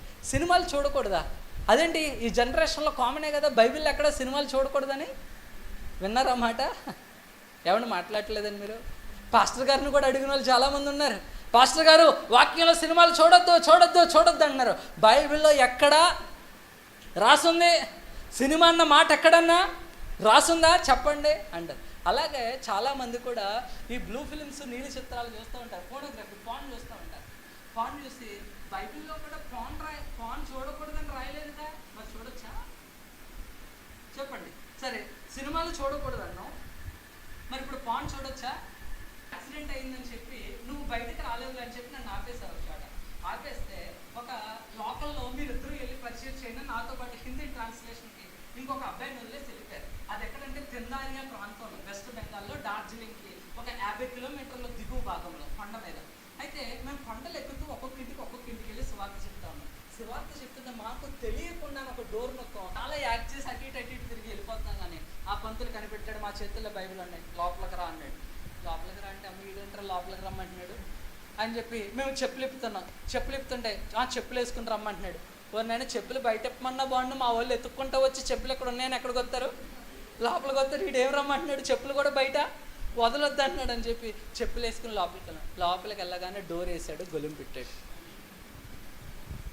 ఇంకెలా ఉంటుంది? మీరు అనుభవిస్తున్నారు, ఫీల్ అవుతున్నారా? అంత టెన్షన్ వచ్చింది నాకు, చాలా టెన్షన్ వచ్చింది. నా పక్కన హిందీ ట్రాన్స్లేటర్ ఉన్నాడు, ఆడు నాతో పాటు వచ్చినాడు. ఆడు తొడకాలు నేను పిసుకుతున్నాను, నా తొడకాలను ఆడు పిసుకుతున్నాడు. టెన్షన్కి చెమటల్లో జిడ్డులో కారిపోతున్న ఫ్యాన్ వేసాడు, ఏసీ వేసాడు, కానీ మా టెన్షన్ మాకు ఆగట్లేదు. టెన్షన్ గుండె ఆగిపోయిన పరిస్థితి. ఈ లోపల మంచిలు తాగుతాడా అన్నారు. అంటే మాట చాలా గంభీరంగా ఉంది, చాలా గంభీరంగా. ఆ హిందీలో అడిగాడు, ఏదో అడిగితే ఎటురా అంటే మంచిలు తాగుతాం. మరి అందులో ఏమైనా కలిపి తెచ్చేస్తాడేమరా? మంచిలు వద్దు, ఏమొద్దు, కాస్తంతే కదా ఉమ్ముకు తిని బతికేద్దాం, లాలాజలం వస్తుంది, అదే తిని ఏం చేద్దాం, కాస్త గంట మంచినీళ్ళు తాగకపోతే చచ్చిపోమలే అని చెప్పంటే గ్లాసుల్లో పెట్టుకొచ్చి తాగండి అంటే, ఇలాగే కళ్ళేమి ఎర్ర నీళ్ళలో ఉన్నాయి, తాగండి అంటున్నాడు. అక్కడ అలాగంటే తాగకపోతే ఊరుకుంటాడా? ఊరుకునేలా లేడని చెప్పి గ్లాసులు తీసుకుని తాగాం. ఇంకా ప్రభువా బ్రతుకుంటే క్రీస్తే ఏదైనా. ఇప్పుడు మా వాళ్ళు కనిపెడతానికి బయట చెప్పులు కూడా లేవయ్యా, చెప్పులు కూడా ఎక్కడికి వేసుకొచ్చాం? ప్రభా ఎవరన్నా స్వీకరించకపోతే వాళ్ళ ఇంటి ముందు మా పాద దులిపేస్తారమ్మను. వీడు దులపకుండా చెప్పులు ఎక్కడ తెచ్చేసాడు? లోపల తెచ్చేసాడు. అయ్యా ఏం చేయమయ్యా అని చెప్పి ఏడుస్తూ భయంతోనే ఉక్కిరి. ఆడు హిందీ వచ్చిన, అదే నువ్వు హిందీలో ఏదో మాట్లాడరా, మనం క్రైస్తవ మత బోధకులు కానీ ఏదో చెప్పరంటే చేతుల్లో బైబిల్ ఉంది, చెప్పిన మాత్రాడు వింటాడా? అనే పరిస్థితులు లేదండి. అలాగ 5 నిమిషాలండి కూర్చొని ఓపిక పెట్టాం. చివరికి మాట్లాడి ఏంటి మీ పేర్లు అన్నాడు. మా పేర్లు అంటే విక్టర్ పాల్ అంటే ఇది క్రైస్తవ పేరు, వీడు ఖచ్చితంగా క్రిస్టియన్ అనుకుంటాడని చెప్పి నా పేరు రాంబాబు అన్నాడు. నా పేరు రాంబాబు. ఆడు నా పక్కన ఆడి పేరు సందేశ్. మాకు చాలా మంచి పేర్లు. ఆడేదో సూరిబాబు అన్నాడు, ఆడు సూరిబాబు, నేను రాంబాబు. ఇద్దరు నిజమైన పేర్లు చెప్పలేదు. కూర్చుంటే ఎక్కడికి వచ్చారు మీరు అన్నాడు. ఇంకా పేర్లు అయితే దాయగలం కానీ ఇంకేమన్నా దాయగలమా? అదేం మాకు తెలియని ప్రాంతం. చివరికి అన్నీ చెప్పాం. ఇదిగో మేము ఆ పాస్టర్ గారి ఇంటికి వచ్చాం, సువార్త చెప్తున్నాం, క్రైస్తవ చెప్తాం. చెప్పు చెప్పు చెప్పు అని 3 సార్లు అన్నాడు. ఇద్దరు కొత్తలే నోట్లో మాట. ఒరే నాకు హిందీ రాత్రి నువ్వు చెప్పరంటే, నాకు నీకు ట్రాన్స్లేట్ చేయడానికే పంపించారు కాబట్టి నువ్వేది చెప్పమంటే అదే చెప్తాను. అదే చెప్పమంటే నేనే చెప్తాను. వందనం చెప్పరా అన్నాడు. వందనం చెప్పరంటాడు, శుక్రియా అన్నాడు, ధన్యవాద్ అన్నాడు. ఇంకా అక్కడితో ఆగిపోయింది. తర్వాత మాట రావట్లే. మాట రాకపోతే అప్పుడు మనసులో అనుకున్నా, ప్రభువా నువ్వు గొప్ప దేవుడు అయ్యా, నువ్వు ఎక్కడ నీ బిడ్డలను తలదించుకునే స్థితిలోనికి రానివయ్యా. జడుస్తున్నాను, భయపడుతున్నాను, కాస్తంత ధైర్యం ఈ ప్రభు అని చిన్న ప్రార్థన, చాలా చిన్న ప్రార్థన చేశాను. తెలీదు ఎక్కడి నుండి ధైర్యం వచ్చిందో. ధైర్యంతో మాట్లాడడం ప్రారంభించాను. ఆయన పంతులు అలా కూర్చున్నాడు, నా సాక్ష్యం అంతా పంచుకున్నాను. దేవుడు నేను ఇంజనీరింగ్ చేస్తున్నప్పుడు దేవుడు ఎలా పిలుచుకున్నాడు. యాక్సిడెంట్ అయ్యి ఇటలీ వెళ్ళవలసిన వాడిని నేను ఆగిపోయి బైబిల్ పట్టుకుని ఎలాంటి సువార్త చేస్తున్నాను. నా తల్లిదండ్రులు అన్య కుటుంబం నుండి ఏ విధంగా రక్షించబడ్డారని చెప్పి ఈ సాక్ష్యం అంతా చెప్పామండి. సాక్ష్యం అంతా చెప్పేసరికి ఏడవడం ప్రారంభించాడు. దేవునికి మహిమ కలుగును గాక. ఏడవడం ప్రారంభించి, ఇదిగో నీ దేవుడు గొప్పవాడు అన్నాడు. దేవునికి మహిమ కలుగును గాక. చాలా భయపడ్డాను. దేవుని బిడ్డలారా, ఆ రోజు మధ్యాహ్నం ఆయన ఇంట్లోనే భోజనం చేసి వచ్చాం. ఏం చేసాం? మధ్యాహ్నం ఆయన ఇంట్లోనే భోజనం చేసి వచ్చాం. నువ్వు కూడా క్రైస్తవుడు అయినందుకు, గొర్రె బిడ్డ అయినందుకు నీకు కూడా అవమానాలు వస్తాయి, నిందలు వస్తాయి. కానీ దేవుని సువార్త చెప్పడానికి నువ్వు సిద్ధపడాలి. నువ్వు ఒక క్రైస్తవుడు కానీ మిగిలిపోకూడదన్నా, క్రైస్తవురాలుగానే మిగిలిపోకూడదు చెల్లి. నీకున్న పరిధిలో, నీకున్న అవకాశాన్ని బట్టి ఒక్కరికన్నా నువ్వేం చేయాలంటే సువార్తను చెప్పాలి. వారిని క్రీస్తు కొరకు నువ్వేం చేయగలగాలి అంటే సంపాదించుకోనాలి. అందుకనే అపోస్తులు అంటున్నారు కదా, మా దగ్గర వెండి బంగారములు లేవు కానీ దేవుని శక్తిని బట్టి కార్యములు చేయగలమని చెప్తా ఉన్నారు. దేవునికి మహిమ కలుగును గాక. మనము కూడా ఈ లోకానికి ఇవ్వడానికి మన దగ్గర వెండి బంగారాలు లేవండి. మన దగ్గర ఏముందో తెలుసా? దేవుని శక్తి ఉంది, దేవుని జీవం ఉంది, దేవుని మహిమ ఉంది. అదే ఇతరులకు మీరు ఏం చేయాలి అంటే పంచి పెట్టగలగాలి. దేవునికి మహిమ కలుగును గాక. హల్లెలూయా, హల్లెలూయా. ఈ రాత్రి నా మాటలు వింటున్నటువంటి మీరు, ఇంకా చాలా మాటలు ఉన్నాయి, సమయం లేదు, 10:30 అయిపోయింది కాబట్టి నేను ముగిస్తూ ఉన్నా. ఎంతకన్నా ఎక్కువ చెప్పినా కూడా మీరు వినలేరు, తీసుకోలేరు. కాబట్టి నా మాటలు ముగింపులోనికి వస్తా ఉన్నా. జాగ్రత్తగా వినండి. ఈ 3 విషయాలను బట్టి రాత్రి నువ్వు సిద్ధపడగలిగితే, ఒక యుద్ధ భూమిలోనికి వెళుతున్న ఒక లోక సంబంధమైన పోరాట యోధుడు ఎంత సిద్ధపడి ఎన్ని ధరించుకుంటాడో, ఈరోజు కంటికి కనబడనటువంటి శక్తులతో, కంటికి కనబడనటువంటి అంధకార సంబంధులతో, కంటికి కనబడనటువంటి అపవాదితో, దేవుని బిడ్డలారా అక్కడ తంత్రములు అని రాయబడి ఉందండి. అపవాది తంత్రాలు అంట. ఏంటండి అపవాది తంత్రాలు? బైబిల్లో కేవలం 2 సార్లే రాశారు ఆ మాట. కేవలం 2 సార్లే రాశారు తంత్రాలు అన్నమాట. తంత్రం అంటే ఏంటో తెలుసా? మనము ఊహించినటువంటి ప్లాన్ అన్నమాట. ఏంటది? మనం ఊహించినటువంటి ప్లాన్. అందుకని ఇదే అపోస్తులుడైనటువంటి పౌలు గారు హెబ్రీ సంఘానికి ఉత్తరం రాస్తూ 12వ అధ్యాయం మొదటి అసలు ఎవరు తీయొద్దు కానీ, ఇదిగో మీ ప్రతి పాపమును సులువుగా చిక్కులు పెట్టు పాపమును విడిచిపెట్టి అంటున్నాడు. ఏంటంట? సులువుగా చిక్కులు పెట్టు పాపమును విడిచిపెట్టి. అంటే ప్రతి క్రైస్తవుడికి, క్రైస్తవురాలికండి, అవనస్తులకండి పాపం అంటే ఏంటో తెలియకుండా అయిపోయింది నేటి దినాల్లో. ఏంటంటే పాపం ఏం చేస్తుందంటే సులువుగా చిక్కులు పెట్టేస్తుంది. అంటే పాపం అనే మనకు అర్థం అవ్వట్లేదు. అంటే పరిస్థితులను మనం ఏం చేస్తున్నామంటే జనరలైజ్ చేస్తున్నాం, సాధారణం చేస్తున్నాం. ఏంటి అంటే ఇవన్నీ కామనే కదా, ఏంటి ఇవన్నీ కామనే కదా అన్న పరిస్థితుల్లోనికి వెళ్ళిపోతున్నారు. సినిమాలు చూడకూడదా? అదేంటి ఈ జనరేషన్లో కామనే కదా, బైబిల్ ఎక్కడ సినిమాలు చూడకూడదని విన్నారా మాట? ఎవరిని మాట్లాడలేదని మీరు? పాస్టర్ గారిని కూడా అడిగిన వాళ్ళు చాలామంది ఉన్నారు. పాస్టర్ గారు వాక్యంలో సినిమాలు చూడొద్దు అన్నారు. బైబిల్లో ఎక్కడా రాసుంది? సినిమా అన్న మాట ఎక్కడన్నా రాసుందా చెప్పండి అంటారు. అలాగే చాలామంది కూడా ఈ బ్లూ ఫిలిమ్స్, నీలి చిత్రాలు చూస్తూ ఉంటారు, ఫోటోగ్రఫీ, పాన్ చూస్తూ ఉంటారు. పాన్ చూసి బైబిల్లో కూడా పాన్ చూడకూడదని రాయలేదుగా, మరి చూడొచ్చా చెప్పండి? సరే, సినిమాలు చూడకూడదు అన్నాం, మరి ఇప్పుడు పాన్ చూడొచ్చా? మీరు అనొచ్చు బైబిల్లో లేదు కదా, చూడొచ్చు, దాంట్లో తప్పేముంది. అయితే అమ్మా నాన్నలతో కలిసి చూస్తావా పాన్? నా మాట బాధ కలిగిస్తే క్షమించు. పోర్నోగ్రఫీ చూడొచ్చు, అయితే అమ్మ నాన్నలతో కలిసి చూడు. నీ బంధువులతో కలిసి చూడు, నీ కన్నా పెద్దవారితో కలిసి చూడు. చూడవుగా, ఎందుకు? తప్పు కాబట్టి. అది బైబిల్లో రాయక్కర్లా, అన్ని బైబిల్లో రాయక్కర్లా. అప్పుడు ఆ జనరేషన్లు ఇవన్నీ లేవు కాబట్టి ఇవేమీ రాయబడలా. అన్న వింటున్నావా? అందుకనే చాలామంది బొట్టు పెట్టుకోకూడదని బైబిల్లో ఉందా, సినిమాలు చూడకూడదని బైబిల్లో ఉందా, తాకూడదని బైబిల్లో ఉందా, ఫోనోగ్రఫీ చూడకూడదని బైబిల్లో ఉందా? బైబిల్లో ఉండదన్నా. అయితే బైబిల్లో లేదు అంటే ఇప్పుడు అడిగినట్టుగా అమ్మ నాన్నతో కలిసి చూడలేంగా, అసాంఘిక కార్యకలాపాలు చూడలేంగా. అందుకనే అది తప్పు కాబట్టి మనం ఏం చేయట్లేదు, చూడట్లేదు. కాబట్టి ఈరోజు గమనించు, నా మాటలు ముగిస్తూ ఉన్నాను. ప్రియ యవన బిడ్డ, యవనస్తులలో, ఈరోజు రాత్రి నువ్వు రాకూడదు అనుకుంటాను ఇక్కడికి వచ్చావు. పాస్టర్ గారో లేకపోతే తమ్ముడు సృజనో పాస్టర్మ గారో మీ ఇంటికి వచ్చి మీకోసం యవనస్తులు మీటింగ్ పెట్టావు రండి అని చెప్తే వచ్చుంటావు. నువ్వు నీకు రావడం ఇష్టం లేకపోవచ్చు, కష్టం మీద ఇక్కడికి వచ్చావేమో. కానీ ఈ రాత్రి దేవుడు నీతో మాట్లాడుతున్నాడేమో గమనించు. ఇదే నీకు మంచి సమయమేమో ఒకసారి గ్రహించు. దేవుడు ఈ రాత్రి నీతో మాట్లాడితే, చచ్చిపోయి ఉన్నావేమో పాపముల చేత, ఆత్మీయస్థితిలో కృంగిపోయి ఉన్నావేమో, ఆత్మీయస్థితిలో పోరాడలేకపోతున్నావేమో, నీ నోట అబద్ధమే తప్ప సత్యము రావట్లేదేమో, నీ జీవితాన్ని పాడు చేసుకున్నావేమో, దుష్టుడికి లోకానికి అప్పగించేసేవేమో, నీ శరీరాన్ని పాడు చేసేవేమో, పరిశుద్ధంగా జీవించలేకపోతున్నావేమో, ఇదిగో సిద్ధపాటుగా కలిగి లేవేమో, సువార్త ఒకరికి చెప్పలేకపోతున్నావేమో, నీకే ఒకరు సువార్త చెప్పవలసిన స్థితిలో నీవు ఉన్నావేమో. ఈరోజు దేవుడు నీతో మాట్లాడుతున్నాడు. ఇలాగ నేను సాక్ష్యాలు చెప్పుకుంటూ పోతే ఎంతోమంది గురించి నేను చెప్పగలనండి. యవనస్తులు ఎంతమంది తమ జీవితాలను నాశనం చేసుకుంటున్నారు అవన్నీ చెప్పగలను నేను. కానీ మనకు అంత సమయం లేదు. కానీ నేను అనుకుంటున్నాను కదా తమ్ముడు, ఈసారి యవనస్తులు జీవకోటాలు పెట్టావు, కానీ తర్వాత యవనస్తులు సంపూర్ణ రాత్రి ప్రార్థన కొడుకు పెట్టు, తర్వాత విస్తారంగా మాట్లాడుకోవచ్చు. దేవునికి మహిమ కలుగును గాక. మా పవన్కి నీరసం వచ్చింది, అప్పుడు నన్నే తీసుకొస్తావు కదా అన్నయ్య, నాకు మాత్రం పాస్టర్ గారి ఇంట్లో ఒక రూమ్ చూడు నేను పడుకుంటాను అంటాడేమో. దేవునికి మహిమ కలుగును గాక. దేవుని బిడ్డలారా, విస్తారంగా చెప్పుకోవచ్చు, కానీ మనకు సమయం లేదు కాబట్టి నేను చాలా క్లుప్తంగా నా మాటలు ముగిస్తున్నాను. ఈరోజు లోకానికి నీ యొక్క శరీరాన్ని అప్పగించొద్దు. లోక స్నేహాలకి, లోక ఇష్టాలకి, లోక ఇచ్చలకి నువ్వు లోనైపోవద్దు.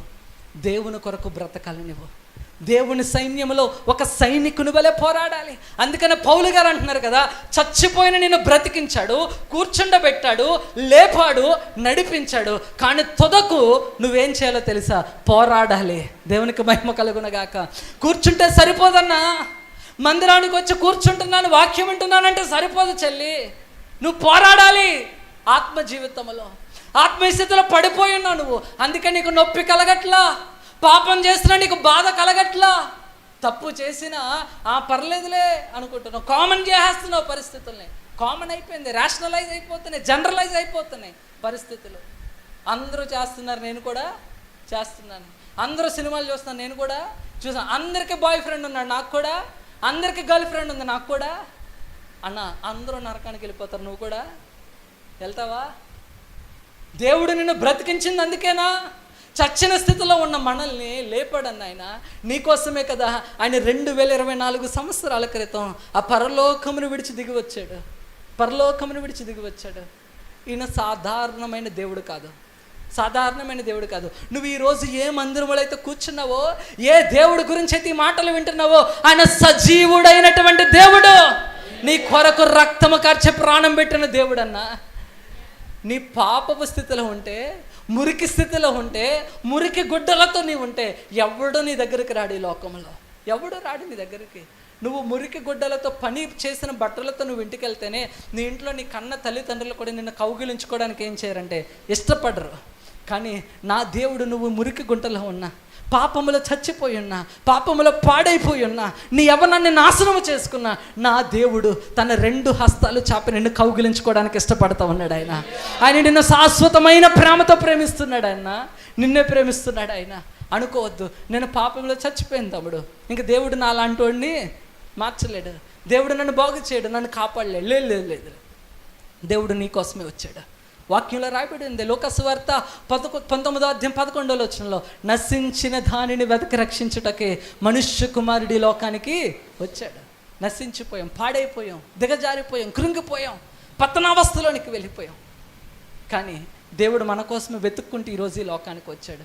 ఈరోజు నువ్వు సత్యము మాట్లాడి, అసత్యం అనే దట్టి ధరించుకొని, రెండవదిగా నీతి అనే మైమరుపు ధరించుకొని పరిశుద్ధంగా జీవించి ఆయన దగ్గర నువ్వు ఒప్పుకుంటే సత్యము ఏం చేస్తుందని చెప్పాను? ఒప్పింపజేస్తుంది మన పాపములను. ఈరోజు నీ ఇంటికి, నీ సంఘమునకు, నీ సేవకునకు కనపడని రహస్య జీవితాన్ని జీవిస్తున్నవేమో, సత్యాన్ని ఎదుట చూపించలేక రహస్యమైన జీవితాన్ని నువ్వు గడుపుతున్నవేమో.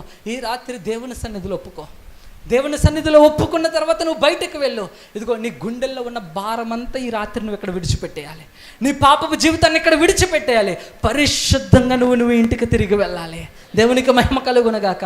ఒకవేళ అవును ఈ రాత్రి దేవుడు నాతో మాట్లాడాడు, అవును నేను చచ్చిపోయినాను, అవును నేను పాపంలో ఉన్నాను, ఇదిగో నేను బ్రతకాలని ఆశపడతా ఉన్నాను, ఇదిగో దేవుని కొరకు జీవించాలని ఆశపడతా ఉన్నాను, ఇదిగో సువార్త చేయాలని ఆశపడుతున్నాను అని నువ్వు అనుకున్నట్లయితే ఈ స్థలంలో ఇక్కడ కూర్చున్న నువ్వు ఒక్కసారి లేచి నిలబడు.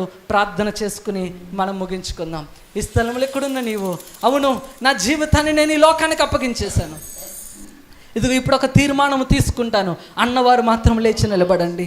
అన్నవారు లేచి నిలబడి కండ్లు మూసుకోనండి. కండ్లు మూసుకొని 2 చేతులు పైకెత్తగలిగితే 2 చేతులు పైకెత్తండి, లేదా 2 చేతులు జోడించి కండ్లు మూసుకుని, అవునయ్యా నేను పాపముల చేత చచ్చిపోయాను, నా అపరాధముల చేత చచ్చిపోయాను ప్రభువా, ఆత్మీయ స్థితిలో పడిపోయాను ప్రభువా, దిగజారిపోయాను, పతనావస్థలోనికి వెళ్ళిపోయానయ్యా. నన్ను చూచి అందరూ చీకొట్టిన వారే, నా యవ్వన బ్రతుకును చూచి అందరూ నన్ను తిట్టిన వారే, అవునయ్యా సంఘములో కానీ సమాజంలో కానీ నాకు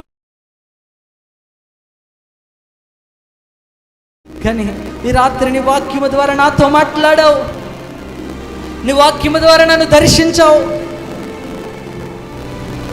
అవునయ్యా సత్యము లేదు, సత్యము సంత వీధులలో పడిపోయి ఉన్నది, సత్యము బజారులో ఉన్నది, ఎవరు సత్యము మాట్లాడట్లేదు. ఈరోజు నీవు కూడా ఒక రహస్య జీవితాన్ని జీవిస్తున్నావేమో, నీ ఇంటిలో వారికి తెలియని బ్రతుకుని నువ్వు బ్రతుకుతున్నావేమో.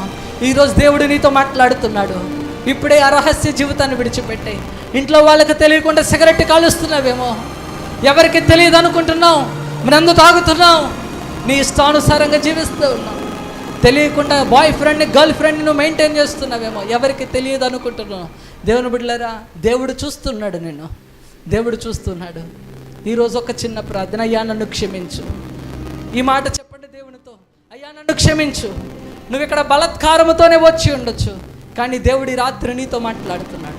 ఒక చిన్న ప్రార్థన, అయ్యా నన్ను ఒక్కసారి క్షమించు ప్రభువా, నా కోసమే కదయ్యా 2024 సంవత్సరాల క్రితం ఈ లోకానికి వచ్చి రక్తము కాచి ప్రాణం పెట్టావు. అయ్యా నుసిరులో కార్చిన రక్తాన్ని ఈ రాత్రి నా మీద ప్రోక్షించండి, నన్ను పరిశుద్ధపరచండి అయ్యా. అవునయ్యా నేను నా భాగస్వామికి ఇచ్చే బహుమానం ఏదైనా ఉంది అంటే అది నా పరిశుద్ధ జీవితమే. ఈరోజు నా పరిశుద్ధ జీవితాన్ని వాళ్ళని ఆశపడుతున్నాను. నన్ను పరిశుద్ధపరచండి, నన్ను కడగండి అయ్యా. నేను సువార్త చెప్పించుకునే స్థితిలో కాదు, కానీ నేను ఒక్కరికైనా సువార్త చెప్పాలి. అటువంటి జీవితాలను నాకు అనుగ్రహించండి ప్రభు అని అందరం కూడా ప్రార్థన చేద్దాం. స్తోత్రం స్తోత్రం. ప్రార్థన చేసుకుందాం ప్రియులరా, ప్రార్థన చేసుకుందాం. ఈ రాత్రి మరి ఇంతవరకు దేవుడు మనతో మాట్లాడారు కదా, నిజమే. యవన బిడ్డ, ఈ రాత్రి ఒక్కసారి నీకు నీవు ఆలోచన చెయ్యి. నిజమే, ఎక్కడ మరి దేవునికి వ్యతిరేకంగా తల్లిదండ్రులకు తెలియకుండా ప్రియులరా బయట ఒక జీవితం, కుటుంబంలో జీవితాన్ని జీవిస్తున్న ప్రియ యవన బిడ్డ, ఈ రాత్రి నీకోసమే ఈ కోటాలు, నీకోసమే నువ్వు మారాలని, నరకానికి పోకూడదని పరిశుద్ధాత్మ దేవుడు మరి కోడికలు ఏర్పాటు చేశాడు. కాబట్టి ఇప్పుడైనా మార్పు చెంది దేవుని కొరకు జీవించినట్లయితే నిజముగా నీవు ధన్యుడవు, ధన్యురాలు. నిజమే, కాబోయే జీవిత భాగస్వామికి ఏదైనా నువ్విచ్చేది ఏదైనా ఉంటే అది నీ పరిశుద్ధ జీవితమే. ప్రార్థన. పరిశుద్ధుడైన మా తండ్రి, మహోన్నతుడా, జీవాధిపతి, కృపగల తండ్రి, దయగల ప్రభువా, మీకే కృతజ్ఞతాస్తుతి స్తోత్రాలు చెల్లిస్తూ ఉన్నాం. ప్రభా, ఈ రాత్రి నాయన మీ కుమారులు నిలబెట్టుకునేంతవరకు అనేక విషయాలు మీరు తెలియజేశారు ప్రభా. దీన్ని బట్టి కృతజ్ఞతాస్తుతి స్తోత్రాలు చెల్లిస్తూ ఉన్నాను. ప్రతి హృదయంలో ఈ వాక్యం ఫలించే కృపనివ్వండి నాయన. నీకు స్తోత్రాలు. యవన కాలములో మా ప్రభు ఎక్కడ లోకములో బిడ్డలు బ్రతకకుండా నాయన ఇక మీదటనైనా నీ కొరకు జీవించే కృపనివ్వండి.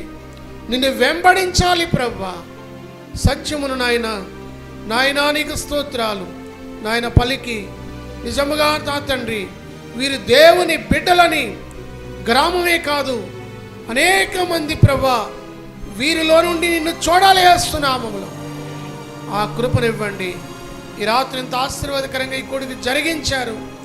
వాక్యం అందించినటువంటి కుమారుడు తమ్ముడిని జ్ఞాపకం చేసుకునండి. పాపని కూడా మీ హస్తాలకు అప్పగిస్తున్నాను ప్రభా. చేరి వచ్చిన నా ఆత్మీయ బిడ్డలందరి కోసం ప్రార్థిస్తూ ఉన్నాం, సహాయం చేయండి నాయన. రేపు రాత్రికి మళ్ళా నాయన అనేక మంది బిడ్డలను మీరు తీసుకురండి, మీ సన్నిధి తోడుగా ఉంచండి. యేసు నామములో ఈ ప్రార్థన సమర్పిస్తున్నాము తండ్రి, ఆమేన్.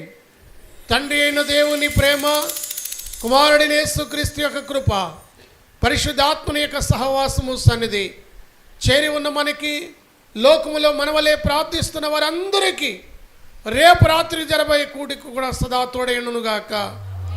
ఆమేన్. యేసు రక్తం జయం, ప్రభు యేసు రక్తం జయం, ప్రభు యేసు రక్తం సంపూర్ణ విజయం, అపాధి క్రియలకనంత నాశనం, ప్రభు యేసు రక్తం నాకు విజయం కలుగునుగాక. ఆమేన్, ఆమేన్, ఆమేన్. ఓకే.